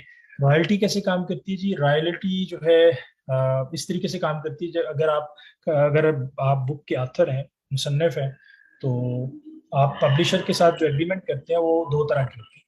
एक तो आप लमसम अमाउंट ले लेते हैं उससे अपनी बुक की एडिशन की, या फिर दूसरा ये होता है कि जितनी कॉपीज जो है वो बिकेंगी या वो छापेगा, उस पे चंद परसेंट रॉयल्टी आपको मिल जाएगी। तो यही सूरत हाल एनएफटी की होती है। मैं अगर किसी सेलिब्रिटी के साथ एग्रीमेंट करूं एज ए कंपनी, यानी मेरे पास टेक्निकल स्किल्स हैं, और सेलिब्रिटी जो है फर्ज करें कोई आर्टिस्ट है बहुत बड़ा, कोई कह लें कि पेंटर है, लेकिन उसको पता नहीं है इन चीज़ों का, तो मैं उसको कहता हूँ कि मैं आपको सर्विसेज देता हूँ एनएफटी की, आप एनएफटीज जो है वो आपकी पेंटिंग की एनएफटी बना के तो मैं बेचता हूँ। तो वो मुझे कहेगा ठीक है, मुझे क्या फ़ायदा होगा, तो उसको एनएफटी की रॉयल्टी में डाला जा सकता है। हर एक बाय एंड परचेज के ऊपर उसको 2%, 3% या जितना भी आमतौर पे इतना ही होता है, लेस देन 5%। तो 1, 2, 3, 4, 5% जितना भी एग्रीमेंट हो जाता है, तो वो आपको परमानेंटली मिलता रहता है। यानी जितनी दफा भी उसकी बाय एंड सेल होगी, ऊपर जाके जब उसकी प्राइस जो है बढ़ जाती है, तब भी कोई किसी से ले रहा होगा, लेकिन कॉन्ट्रैक्ट के अंदर आप लिख सकते हैं, स्मार्ट कॉन्ट्रैक्ट के अंदर, कि जब भी रॉयल्टी यानी जब भी इसकी ट्रांजेक्शन हो बाय एंड सेल की, तो जितनी प्राइस पे ये बिके उसका इतने परसेंट इस वॉलेट में आ जाए, तो रॉयल्टी काम कर रही होती है। तो ये यहाँ पे भी हो सकता है। अर्न फ्रॉम एनएफटी, देखें ये इंपॉर्टेंट टॉपिक है। दो तरीके होते हैं एनएफटी से कमाने के, एक होता है डायरेक्ट मेथड, एक होता है इनडायरेक्ट मेथड। आमतौर पे मैं इनडायरेक्ट मेथड से कमाता हूँ, क्योंकि एनएफटी के अंदर ह्यूज इन्वेस्टमेंट चाहिए होती है आमतौर पे। और बाजुकात एनएफटी के बारे में आप ये बात भी सुन लें कि एनएफटी की जो 99% या इससे भी ज्यादा एनएफटीज हैं, उनकी वैल्यू फ्यूचर के अंदर या नियर फ्यूचर के अंदर जीरो हो जाएगी। वजह उसकी ये है कि उनके पीछे कोई प्रोजेक्ट ही नहीं है, उनके पीछे कोई कह लें कि यूटिलिटी नहीं है, कोई कुछ भी नहीं है। तो वो जस्ट एक हाइप या स्पेकुलेशन की वजह से उनकी प्राइस बनी हुई है, तो वो किसी भी वक्त जो है वो जा सकती है।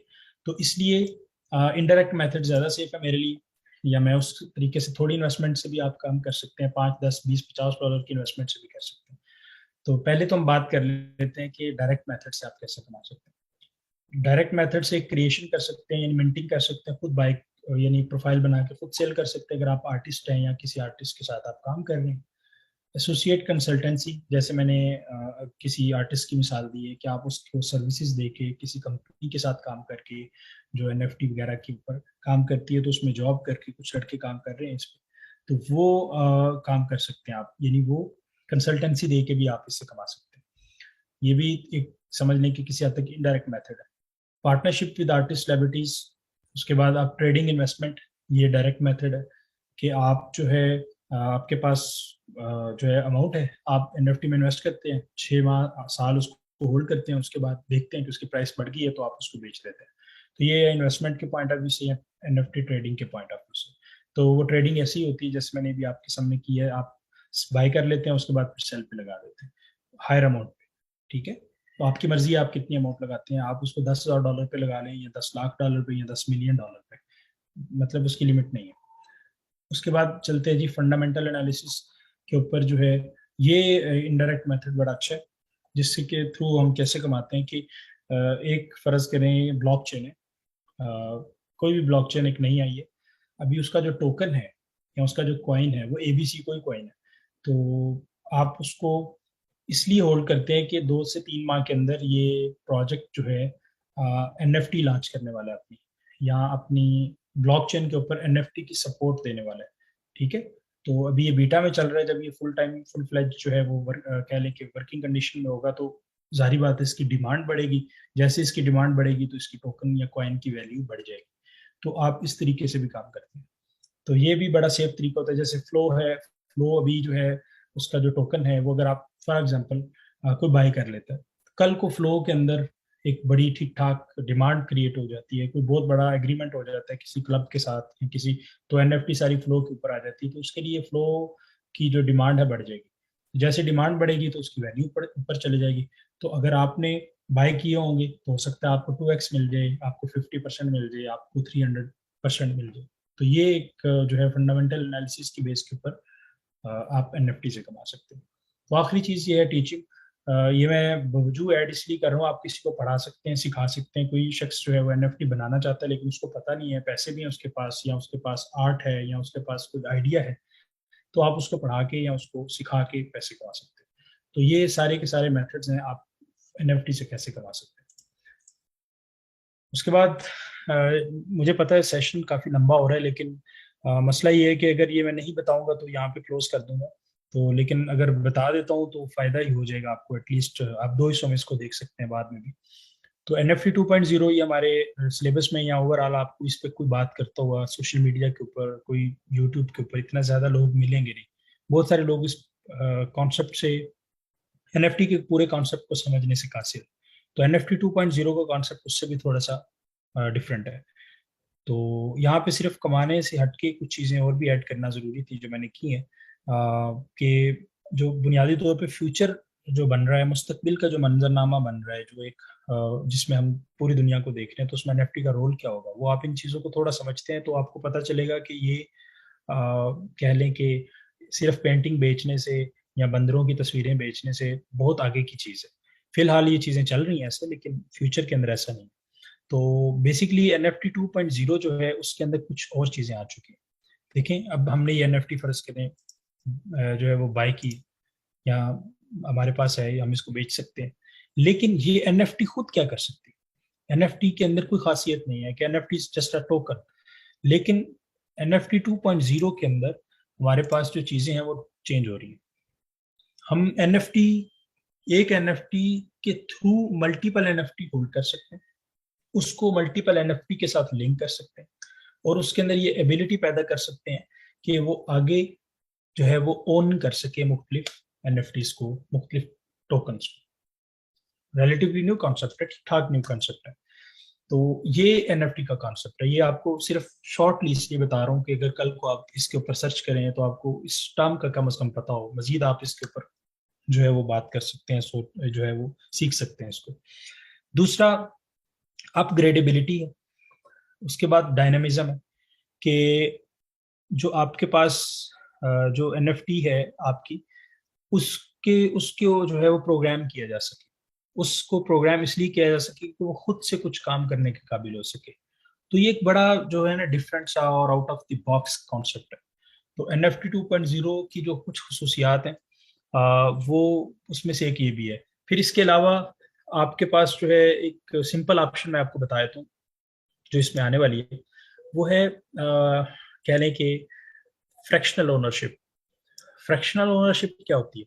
कि अगर आपकी एनएफटी है जो एक पेंटिंग है लेकिन वो बहुत महंगी है, और फिजिकल दुनिया के अंदर उसकी वैल्यू जो है वो 1 मिलियन है, for example physical painting $1 million है, तो आप उसको कैसे होल्ड कर सकते हैं या कैसे उसको जो है बाय कर सकते हैं? आपके पास $1 मिलियन नहीं है, लेकिन 1,000 लोग उसको मिलके बाय कर सकते हैं।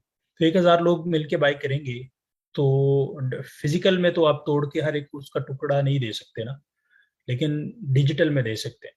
तो डिजिटल में फ्रैक्शनल ओनरशिप का एक कॉन्सेप्ट है, वो भी एनएफटी 2.0 का ही एक उससे मिलता जुलता कॉन्सेप्ट है, लेकिन खैर ये एक बेसिक मिसाल थी। जो ये जो मजीद चीजें हैं, जो प्रोग्रामेबिलिटी उसमें ऐड करना, ये उससे अगला काम है, अगला स्टेप है। लेकिन इससे आपको थोड़ा सा अंदाजा हो चुका होगा कि एक बड़ी जो कह लें कि पेंटिंग या एनएफटी, जो महंगी एनएफटी है, उसको भी अगर आपने बाय करना है, फ्रैक्शन में, पार्ट्स में बाय करना है, तो आप कर सकते हैं। डिपेंड करता है कि उसके कितने टुकड़े बनते हैं। अच्छा, ये काम कहाँ हो सकता है? ये पेंटिंग से हटके किसी भी अपार्टमेंट के लिए हो सकता है, किसी लैंड के ऊपर हो सकता है, यानी मेटावर्स की किसी लैंड के ऊपर हो सकता है, रियल वर्ल्ड की किसी लैंड के ऊपर हो सकता है। फ्रैक्शनल ओनरशिप, जैसे दुबई के अंदर इस वक्त कंपनी मौजूद है जो फ्रैक्शनल ओनरशिप देती है, और दुनिया पूरी के अंदर ये काम हो रहा है। तो ये आप कह लें कि फ्रैक्शनल ओनरशिप मिलती है आपको जब आप एक इसकी मिसाल ये देखें कि फ्रैक्शनल ओनरशिप की एक मिसाल स्टॉक भी है। आप एक स्टॉक खरीद के कंपनी के लाख में या 10 लाख में या करोड़ में, जो भी उसकी मतलब फ्रैक्शन जितनी बनी होती है, उसका ही एक मालिक बन जाते हैं उतने हिस्से के। तो वो आपका कॉन्सेप्ट बेसिकली एनएफटी में आ सकता है, आ चुका है। और इसके ऊपर खैर कंसर्न भी है, लेकिन वो हमारा टॉपिक नहीं है, बात बहुत लंबी हो जाएगी। लेकिन ये आपको बताने का मकसद ये है कि ये चीज़ें हो रही हैं, चल रही हैं। उसके बाद ये RMR के प्रोटोकॉल बस मैंने इसलिए ऐड कर दी कि ये वो जो है RMR के वाले हैं जिन्होंने NFT 2.0 का जो कॉन्सेप्ट है वो लेके आए हैं। तो ये आपके पास नोट रहेगा, अगर मजीद इसको सर्च करना चाहते हैं तो आप इनको लिख के आप गूगल के ऊपर इनके प्रोजेक्ट को जो है वो सर्च कर सकते हैं। ये ये भी काफ़ी एक समझने के लंबी चौड़ी एक चीज़ है। इसमें मैं एक छोटी सी मिसाल आपको देता हूँ, बड़ी दिलचस्प है कि हम फॉर एग्जांपल एक बुक है, ठीक है, एक बुक है उसकी हम एनएफटी बना लेते हैं। तो जो बुक है उसकी जो एनएफटी है वो दो तरीकों से हो सकती है ना, या तो उसके मतलब मल्टीपल फॉर्मेट होते हैं।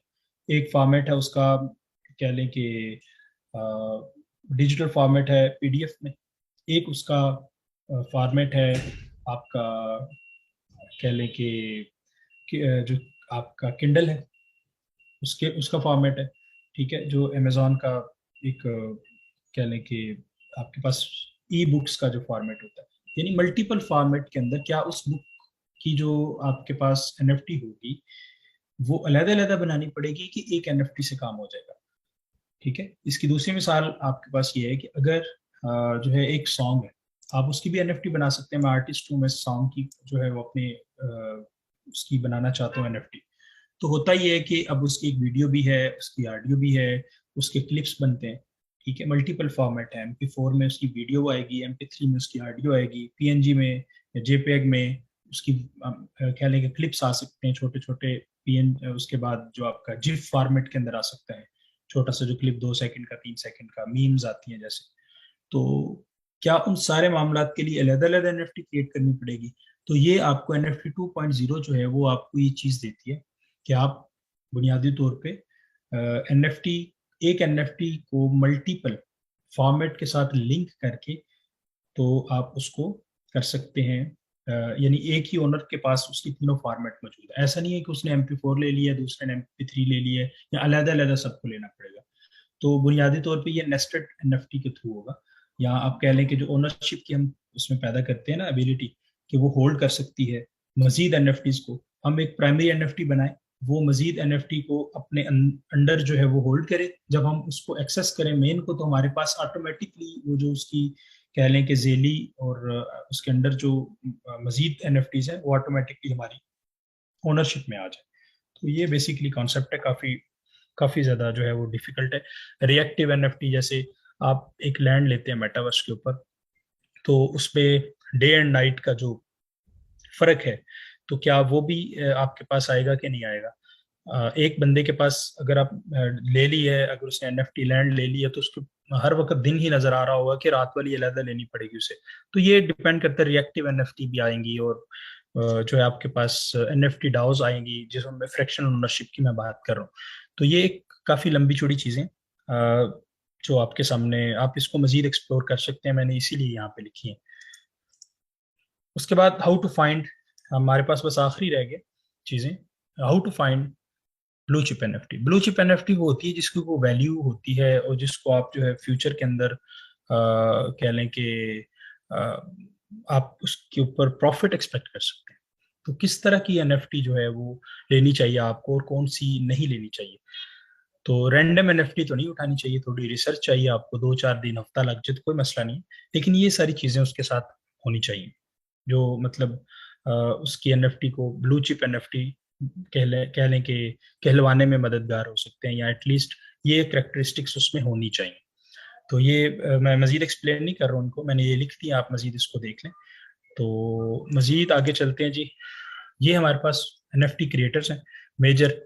बोर्ड ऐप यार्ड क्लब वाले हैं, उसके बाद आपके पास क्रिप्टो पंक्स वाले हैं, म्यूटेंट ऐप वाले हैं, बी बिट है, बीपल बीपल की एक एवरीडे जो आपके पास एक थी एनएफटी, वो 69 मिलियन में से सोल्ड हुई है, ठीक है। इसी तरह हम अगर जैक डोस्टी जो ट्विटर का फाउंडर और एक्स सीईओ है, उसकी एनएफटी जो उसने पहली ट्वीट की थी, पहली जो tweet, first ever tweet on Twitter उसकी थी, तो उसने उस ट्विटर की ट्वीट की जो एनएफटी जो है वो कई मिलियन में सेल की है। इसी तरह बीपल ह्यूमन वन, ये भी उनकी 28 मिलियन में सोल्ड हुई है। बे वाई सी वाले जो हैं, बे वाई सी, ये भी काफी पॉपुलर और काफी महंगे हैं। तो ये चंद एक बड़े आप समझ लें कि क्रिएटर्स हैं, आप इनको एक्सप्लोर कर सकते हैं। गूगल पे लिखें। उसके बाद कंसर्न्स क्या है, हमारा आखिरी टॉपिक है कंसर्न्स क्या है। देखिए एनएफटी जो है वो टेक्निकली देखें तो हमें बड़ी दिलचस्प भी लगती है, लेकिन रियल लाइफ के अंदर अगर हम देखें तो उसका यूज उतना नहीं है। चलें 10 20 50 100 डॉलर की चीज है या 1000 डॉलर की चीज है, कोई आपके पास पेंटिंग है, उसका तो यूज समझ आता है। या आप मेरी एनएफटी खरीद के कोर्स बाय करते हैं, कैलकुलेट करते हैं, तो यूज समझ आता है। लेकिन बाजुकात जो आपका ये बंदरों की तस्वीरें जो लगी हैं, इसका आपको बज़ाहिर कोई यूज नजर नहीं आता। 3 3 4 4 लाख डॉलर, 5 5 लाख डॉलर की वो सेल होती हैं, या इससे भी महंगी सेल होती है, तो उनका कोई यूज नजर नहीं आता। जैसे हम ये देखें, हम एक्सप्लोर करते हैं ऑल एनएफटीज, तो आपको यहाँ पे खुद पता चल जाएगा कि अब इसका क्या यूज बनता है। ये इस वक्त 103 एथीरियम की तस्वीर है, ठीक है। 103 एथीरियम, 103 एथीरियम जो है, इसकी ऑफर आ चुकी है इसको, ठीक है। 103 एथीरियम कितने बनते हैं? 103 एथीरियम जो है, आ, आपके पास, आप जरा जरब दे लीजिए इसको 3000 से, कितने लाख डॉलर या कितने मिलियन डॉलर बनते हैं, इसकी क्या यानी वैल्यू क्या है। तो ये बेसिकली, अब इसके पीछे क्या चीज़ है, इसके पीछे ये fragments by James gene special edition क्या है, इसको आप सर्च कर सकते हैं। आउटलैंड आर्ट वाले हैं, इन्होंने जो है ये बनाई है। एक ही आइटम है, एक ही ओनर है, और इसकी इस वक्त प्राइस ये है, यानी इसके पास सिर्फ एक ही आइटम है, इतने लाख डॉलर की आइटम है उसके पास, ठीक है। 3 से 4 लाख डॉलर बनता है ये। तो ये 3 4 लाख डॉलर की पिक्चर आपके सामने नजर आ रही है, 10 करोड़ की। तो ये रियल लाइफ के अंदर इसकी वैल्यू कोई नहीं है। तो मेरे कहने का मकसद यही था जो मैंने आपको दिखाया। इसको अभी यूटिलिटी बेस पे काफी लंबी, इसके ऊपर लंबी चौड़ी बात हो सकती है, लेकिन फिल वक्त जो आपको समझाना मकसद है कि बाज औकात रियल लाइफ के अंदर इसकी वैल्यू उस तरह नहीं होती, वैल्यू फॉर मनी नहीं है, less value for money, speculation पे ज्यादा, एब्सेंस ऑफ रियल यूटिलिटी। बहुत सारी प्रोजेक्ट ऐसे हैं, 99.9% कह लें, 99.8% कह लें, रियल यूटिलिटी उनके पीछे कोई नहीं है। मनी लॉन्ड्रिंग होती है, जैसे मैंने भी आपके सामने ये खुद क्रिएट करके खुद बाय कर लिए। तो यही अगर आप सोचें कि इसको हम अगर कोई भी पाकिस्तान के अंदर एक लास्ट टाइम वाकया हुआ भी था कि किसी ने एक तस्वीर बनाई और उसको जो है वो अच्छे खासे महंगे पैसों में खरीद लिया। अब होता ही है कि वो जो है, चूंकि आप हाइड कर सकते हैं कि ये वॉलेट का ओनर कौन है, तो वॉलेट ओनर को आप हाइड कर सकते हैं कि यहाँ तो ये तो पता चल जाता है कि ये देखिए ना, ये तो पता चल रहा है कि ये वॉलेट, फर्ज करें इस वॉलेट से हुआ है ये मामला, लेकिन ये तो नहीं पता चल सकता कि ये वॉलेट किसका है। ये तो नहीं पता चलेगा ना, क्योंकि तो कोई भी बना सकता है, 1 सेकंड लगता है वॉलेट बना के आप कर ले। तो इसके लिए काफी ठीक ठाक जो है वो चाहिए होती है आपको, बैक मतलब बैक ट्रैक चाहिए होता है, और तब भी बाज़ का पता नहीं चलता। तो इसलिए कोई भी शख्स ये क्रिएट कर सकता है। तो क्या हुआ होगा, तो उन्होंने अपनी जो कह लें कि मनी है उसको वाइट करने के लिए, यानी अगर आपके पास 1 करोड़ है, आपने 2 एनएफटीज बनाई और मार्केट के अंदर से P2P से इथीरियम खरीद लिए और अपने वॉलेट के अंदर रख लिए। अब क्या किया कि अब आपने उसको वाइट करना है, तो आप एक जो है 1 करोड़ मालियत की जो है एनएफटी क्रिएट करें और उसको दूसरे वॉलेट से खरीद लें और उसको पब्लिक कर दें। देखें जी, हमारी एनएफटी जो है वो तो पब्लिक थी, और किसी ने बेच खरीद लिया है, क्यों खरीद लिया कोई पता नहीं। लिहाजा अब ये देखिए जी, हमारे पास तो ये मनी ट्रेल मौजूद है, और आप इसमें बताएं 15% टैक्स लेना है, जितना भी टैक्स दे के, तो आप ऑटोमेटिकली उसको कर सकते हैं, और जो है वो पॉपुलैरिटी मुफ्त की आपको मिल जाती है। तो ये मनी लॉन्ड्रिंग होती है। स्पेकुलेशन के ये कंसर्न्स आपको बताया कि लोग देखा देखी जो है वो प्राइस बढ़ा रहे होते हैं, और जो है इसकी कोई रियल वैल्यू की बेस पे नहीं होती, स्पेकुलेशन होती है। तो ये थे जी कंसर्न्स। तो उम्मीद है कि आपको जो है 3 दिन के अंदर जितना मैं एनएफटी को पढ़ा सकूं, मेरा नहीं ख्याल कि इससे ज़्यादा जामे कोर्स एनएफटी का कहीं भी मौजूद है, इंटरनेट के ऊपर कहीं भी मौजूद नहीं है। इतनी चीज़ें कवर नहीं होती, क्योंकि ये टॉपिक होते ही नहीं है आपके एनएफटी के, ये डिफरेंट किस्म की 3 4 कोर्सेज के टॉपिक्स है।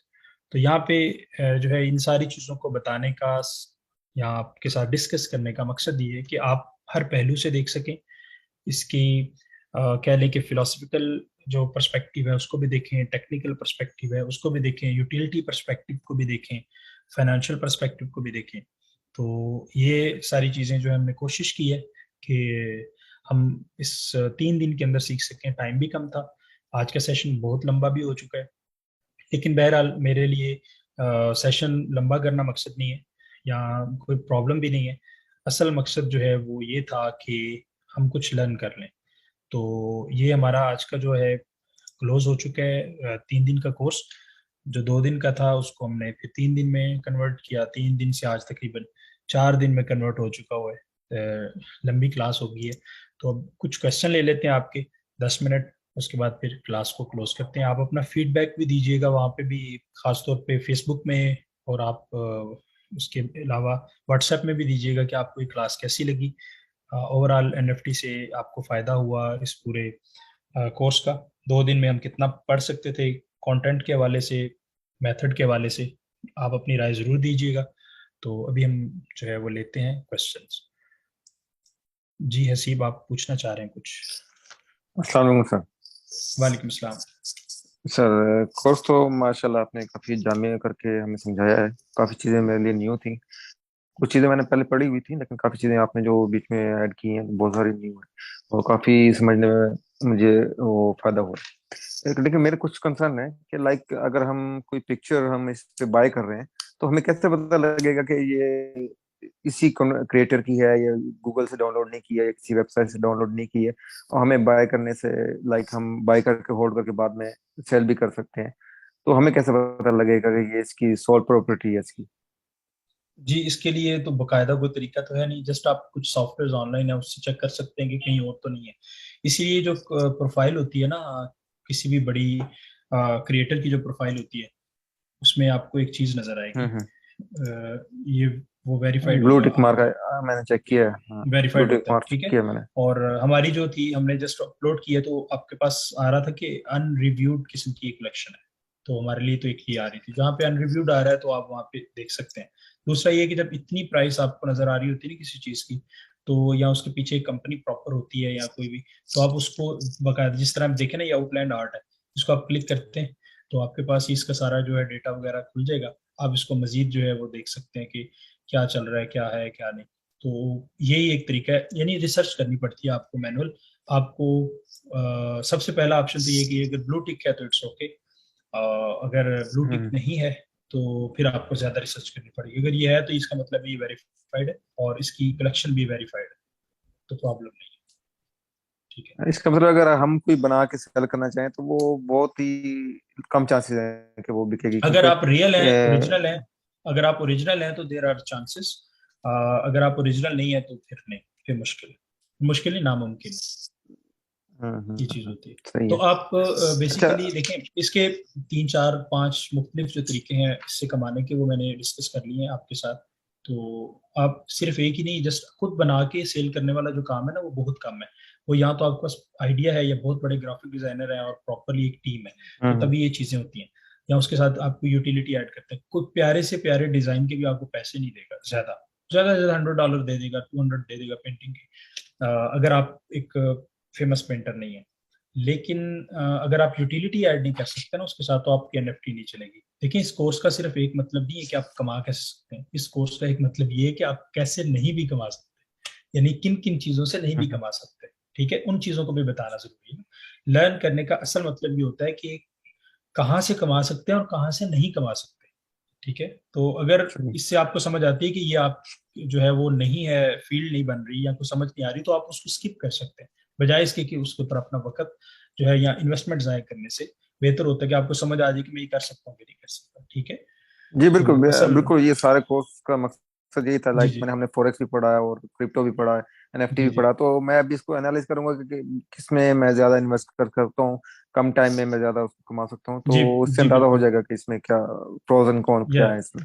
एग्जैक्टली। और इसके अलावा तो असल मकसद ये था कि जो एनएफटी है ये वेब 3 की बेस है। तो वेब 3 की जो बेस है वो आप समझ लें कि फ्यूचर है वेब 3। तो ना सिर्फ पैसे कमाना, बल्कि एक्चुअली आपको उसके बारे में पता होना बहुत जरूरी है। पैसे तो बहुत बात की बात है, अगर आपने रेलिवेंट नहीं होना लाइफ के अंदर, तो आपको इन सारी चीजों से थोड़ा सा समझना इनको जरूरी है, ताकि आप एटलीस्ट किसी को दूसरे को गुमराह होने से या खुद गुमराह होने से, किसी स्कैम में आने से बचे।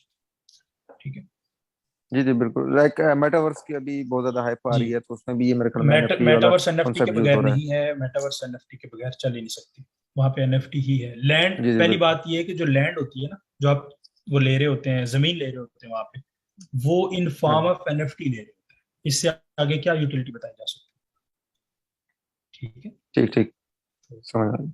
अच्छा, ये जो हमने एक वॉलेट बनाया, इसमें हम अमाउंट कैसे ट्रांसफर करेंगे? लाइक किसी बाइनेंस से जाके इसमें फंड ट्रांसफर करेंगे, या जी जी, डायरेक्ट हम मैंने ट्रांसफर कर सकते हैं? अभी आपके सामने मैंने लाइव करके दिखाया आपको। नहीं नहीं, लाइक वो तो आपके एक वॉलेट में थे, दूसरे वॉलेट में डाले ना, लाइक वॉलेट का कोई ये मसला हमारे नहीं, पास एक ही आप वॉलेट है उसमें। उसमें कहीं से भी कर लें, कहीं हाँ से जी। भी कर लें इसको। किसी भी जगह से जो वॉलेट है, दुनिया में कहीं पे भी वॉलेट पड़ा हुआ है आपका, जो आपका एक्सचेंज पे फंड होते हैं वो भी वॉलेट में ही होते हैं। आप उससे विड्रॉ जी पे जी। जाके उसमें ये एडरेस लिखते हैं और ट्रांसफर कर लेते हैं। सिर्फ वही ख्याल ना, ये क्योंकि रखना होता है हमारे पास आपने यहाँ पे ब्लॉकचेन की डिपॉजिट का सिलेक्शन ऑप्शन नहीं करनी है होती है। डायरेक्ट। हाँ जी, क्योंकि यहाँ से जी हमें बैंक डिपॉजिट ऑप्शन नहीं है। जी एक्सचेंज पे जी जाके हमारे पास बैंक डिपॉजिट का ऑप्शन होता है, वहां से हम ट्रांसफर कर सकते हैं यहाँ पे। जी, बिल्कुल कर सकते ठीक है हैं। ठीक ठीक है। बाकी एक और क्वेश्चन था, वो तो ऑलरेडी हमारा हो गया। लाइक फॉर हम forex crypto and NFT, which one is better to have some investment? तो फॉरेक्स और क्रिप्टो ज्यादा बेटर लग रहा है फॉर देखिए, टाइम बिंग। फॉरेक्स जो है, एनएफटी जो है ना, वो रेगुलर इन्वेस्टमेंट नहीं है। मतलब आप आज हम्म खरीदें कल बेच रहे हैं, ये इस तरीके की चीज है नहीं है। तो इस चीज से पहले नंबर पे हम्म, मतलब ये डिफरेंट है, ये डिफरेंट फील्ड ही डिफरेंट है। देखिए क्रिप्टो हाँ का जो मामला है वो अब इससे आपको फायदा क्या होता है? अब आपको फ्लो का फर्ज करें पता चल गया, या आपको एक पॉलीगॉन का पता चल गया, आपको पता है कि अब इसकी जो डिमांड है बढ़ रही है, तो आप इनडायरेक्टली तो पैसे कमा सकते हैं ना। आप फ्लो के कॉइन खरीद के रख लें, मैटिक खरीद के रख लें। तो इस तरीके से ये चीज होती है। हम्म, ये आप फ्यूचर के अंदर जो नए प्रोजेक्ट्स आते हैं, ये मैं फ्लो और मैटिक को एंडोर्स नहीं कर रहा हूँ फिलहाल, ना ही फाइनेंशियल एडवाइजर, लेकिन आपको मिसाल देने का ये मकसद ये है कि फ्यूचर के अंदर बहुत सारे प्रोजेक्ट्स आते रहते हैं। हर महीने एक आध प्रोजेक्ट लॉन्च हो रहा होता है, कोई नया उसका कॉन्सेप्ट आ रहा होता है। तो ये सारी चीजें फंडामेंटल एनालिसिस में आपको हेल्प कर रही होती है। ठीक है। तो ये बड़ा ठीक हो गया इंपॉर्टेंट ठीक होता है। है कि कहाँ से आप उठाते हैं। और आप क्रिप्टो कर रहे हैं, आपको एनएफटी का अगर इलम नहीं है, एनएफटी कभी भी खरीदना, एक अलग चीज है।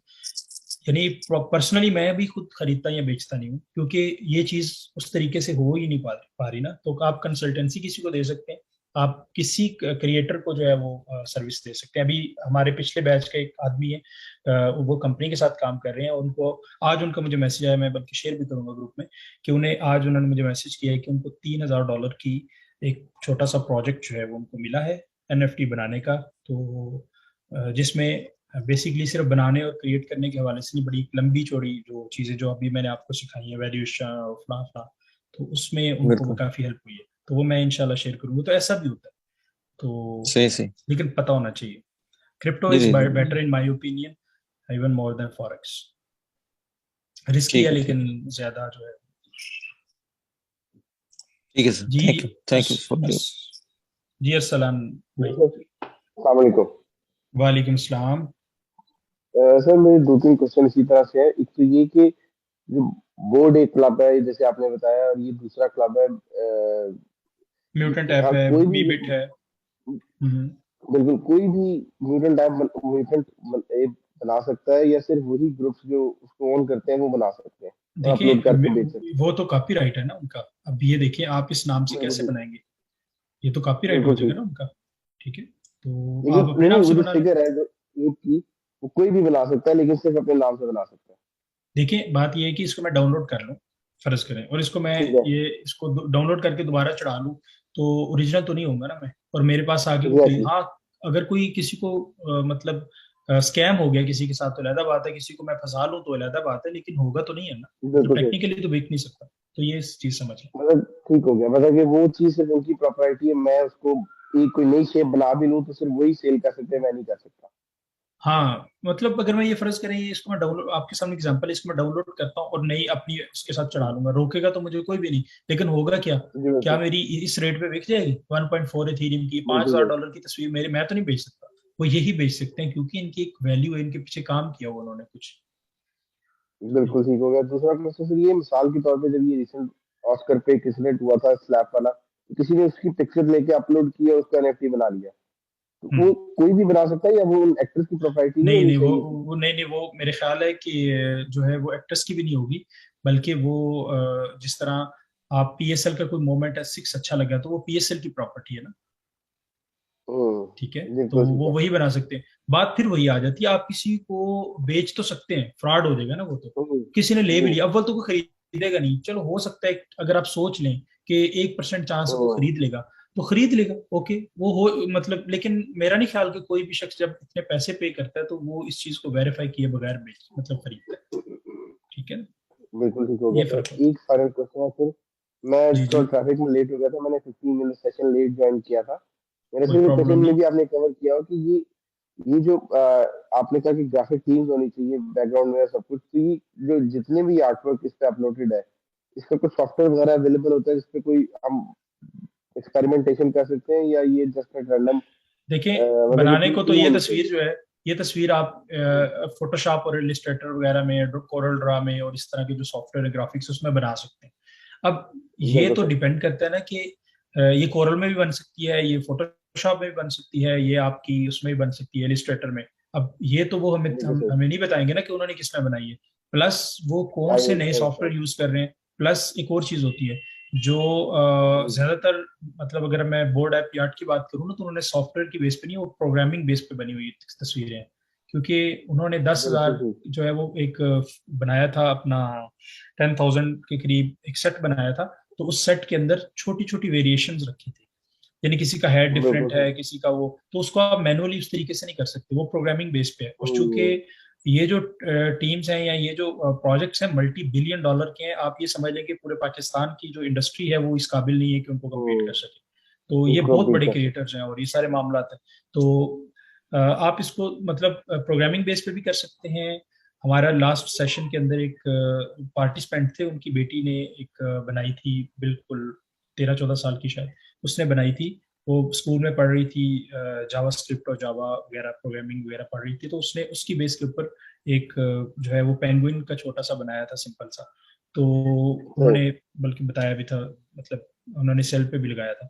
तो वो बड़ा इंप्रेसिव था।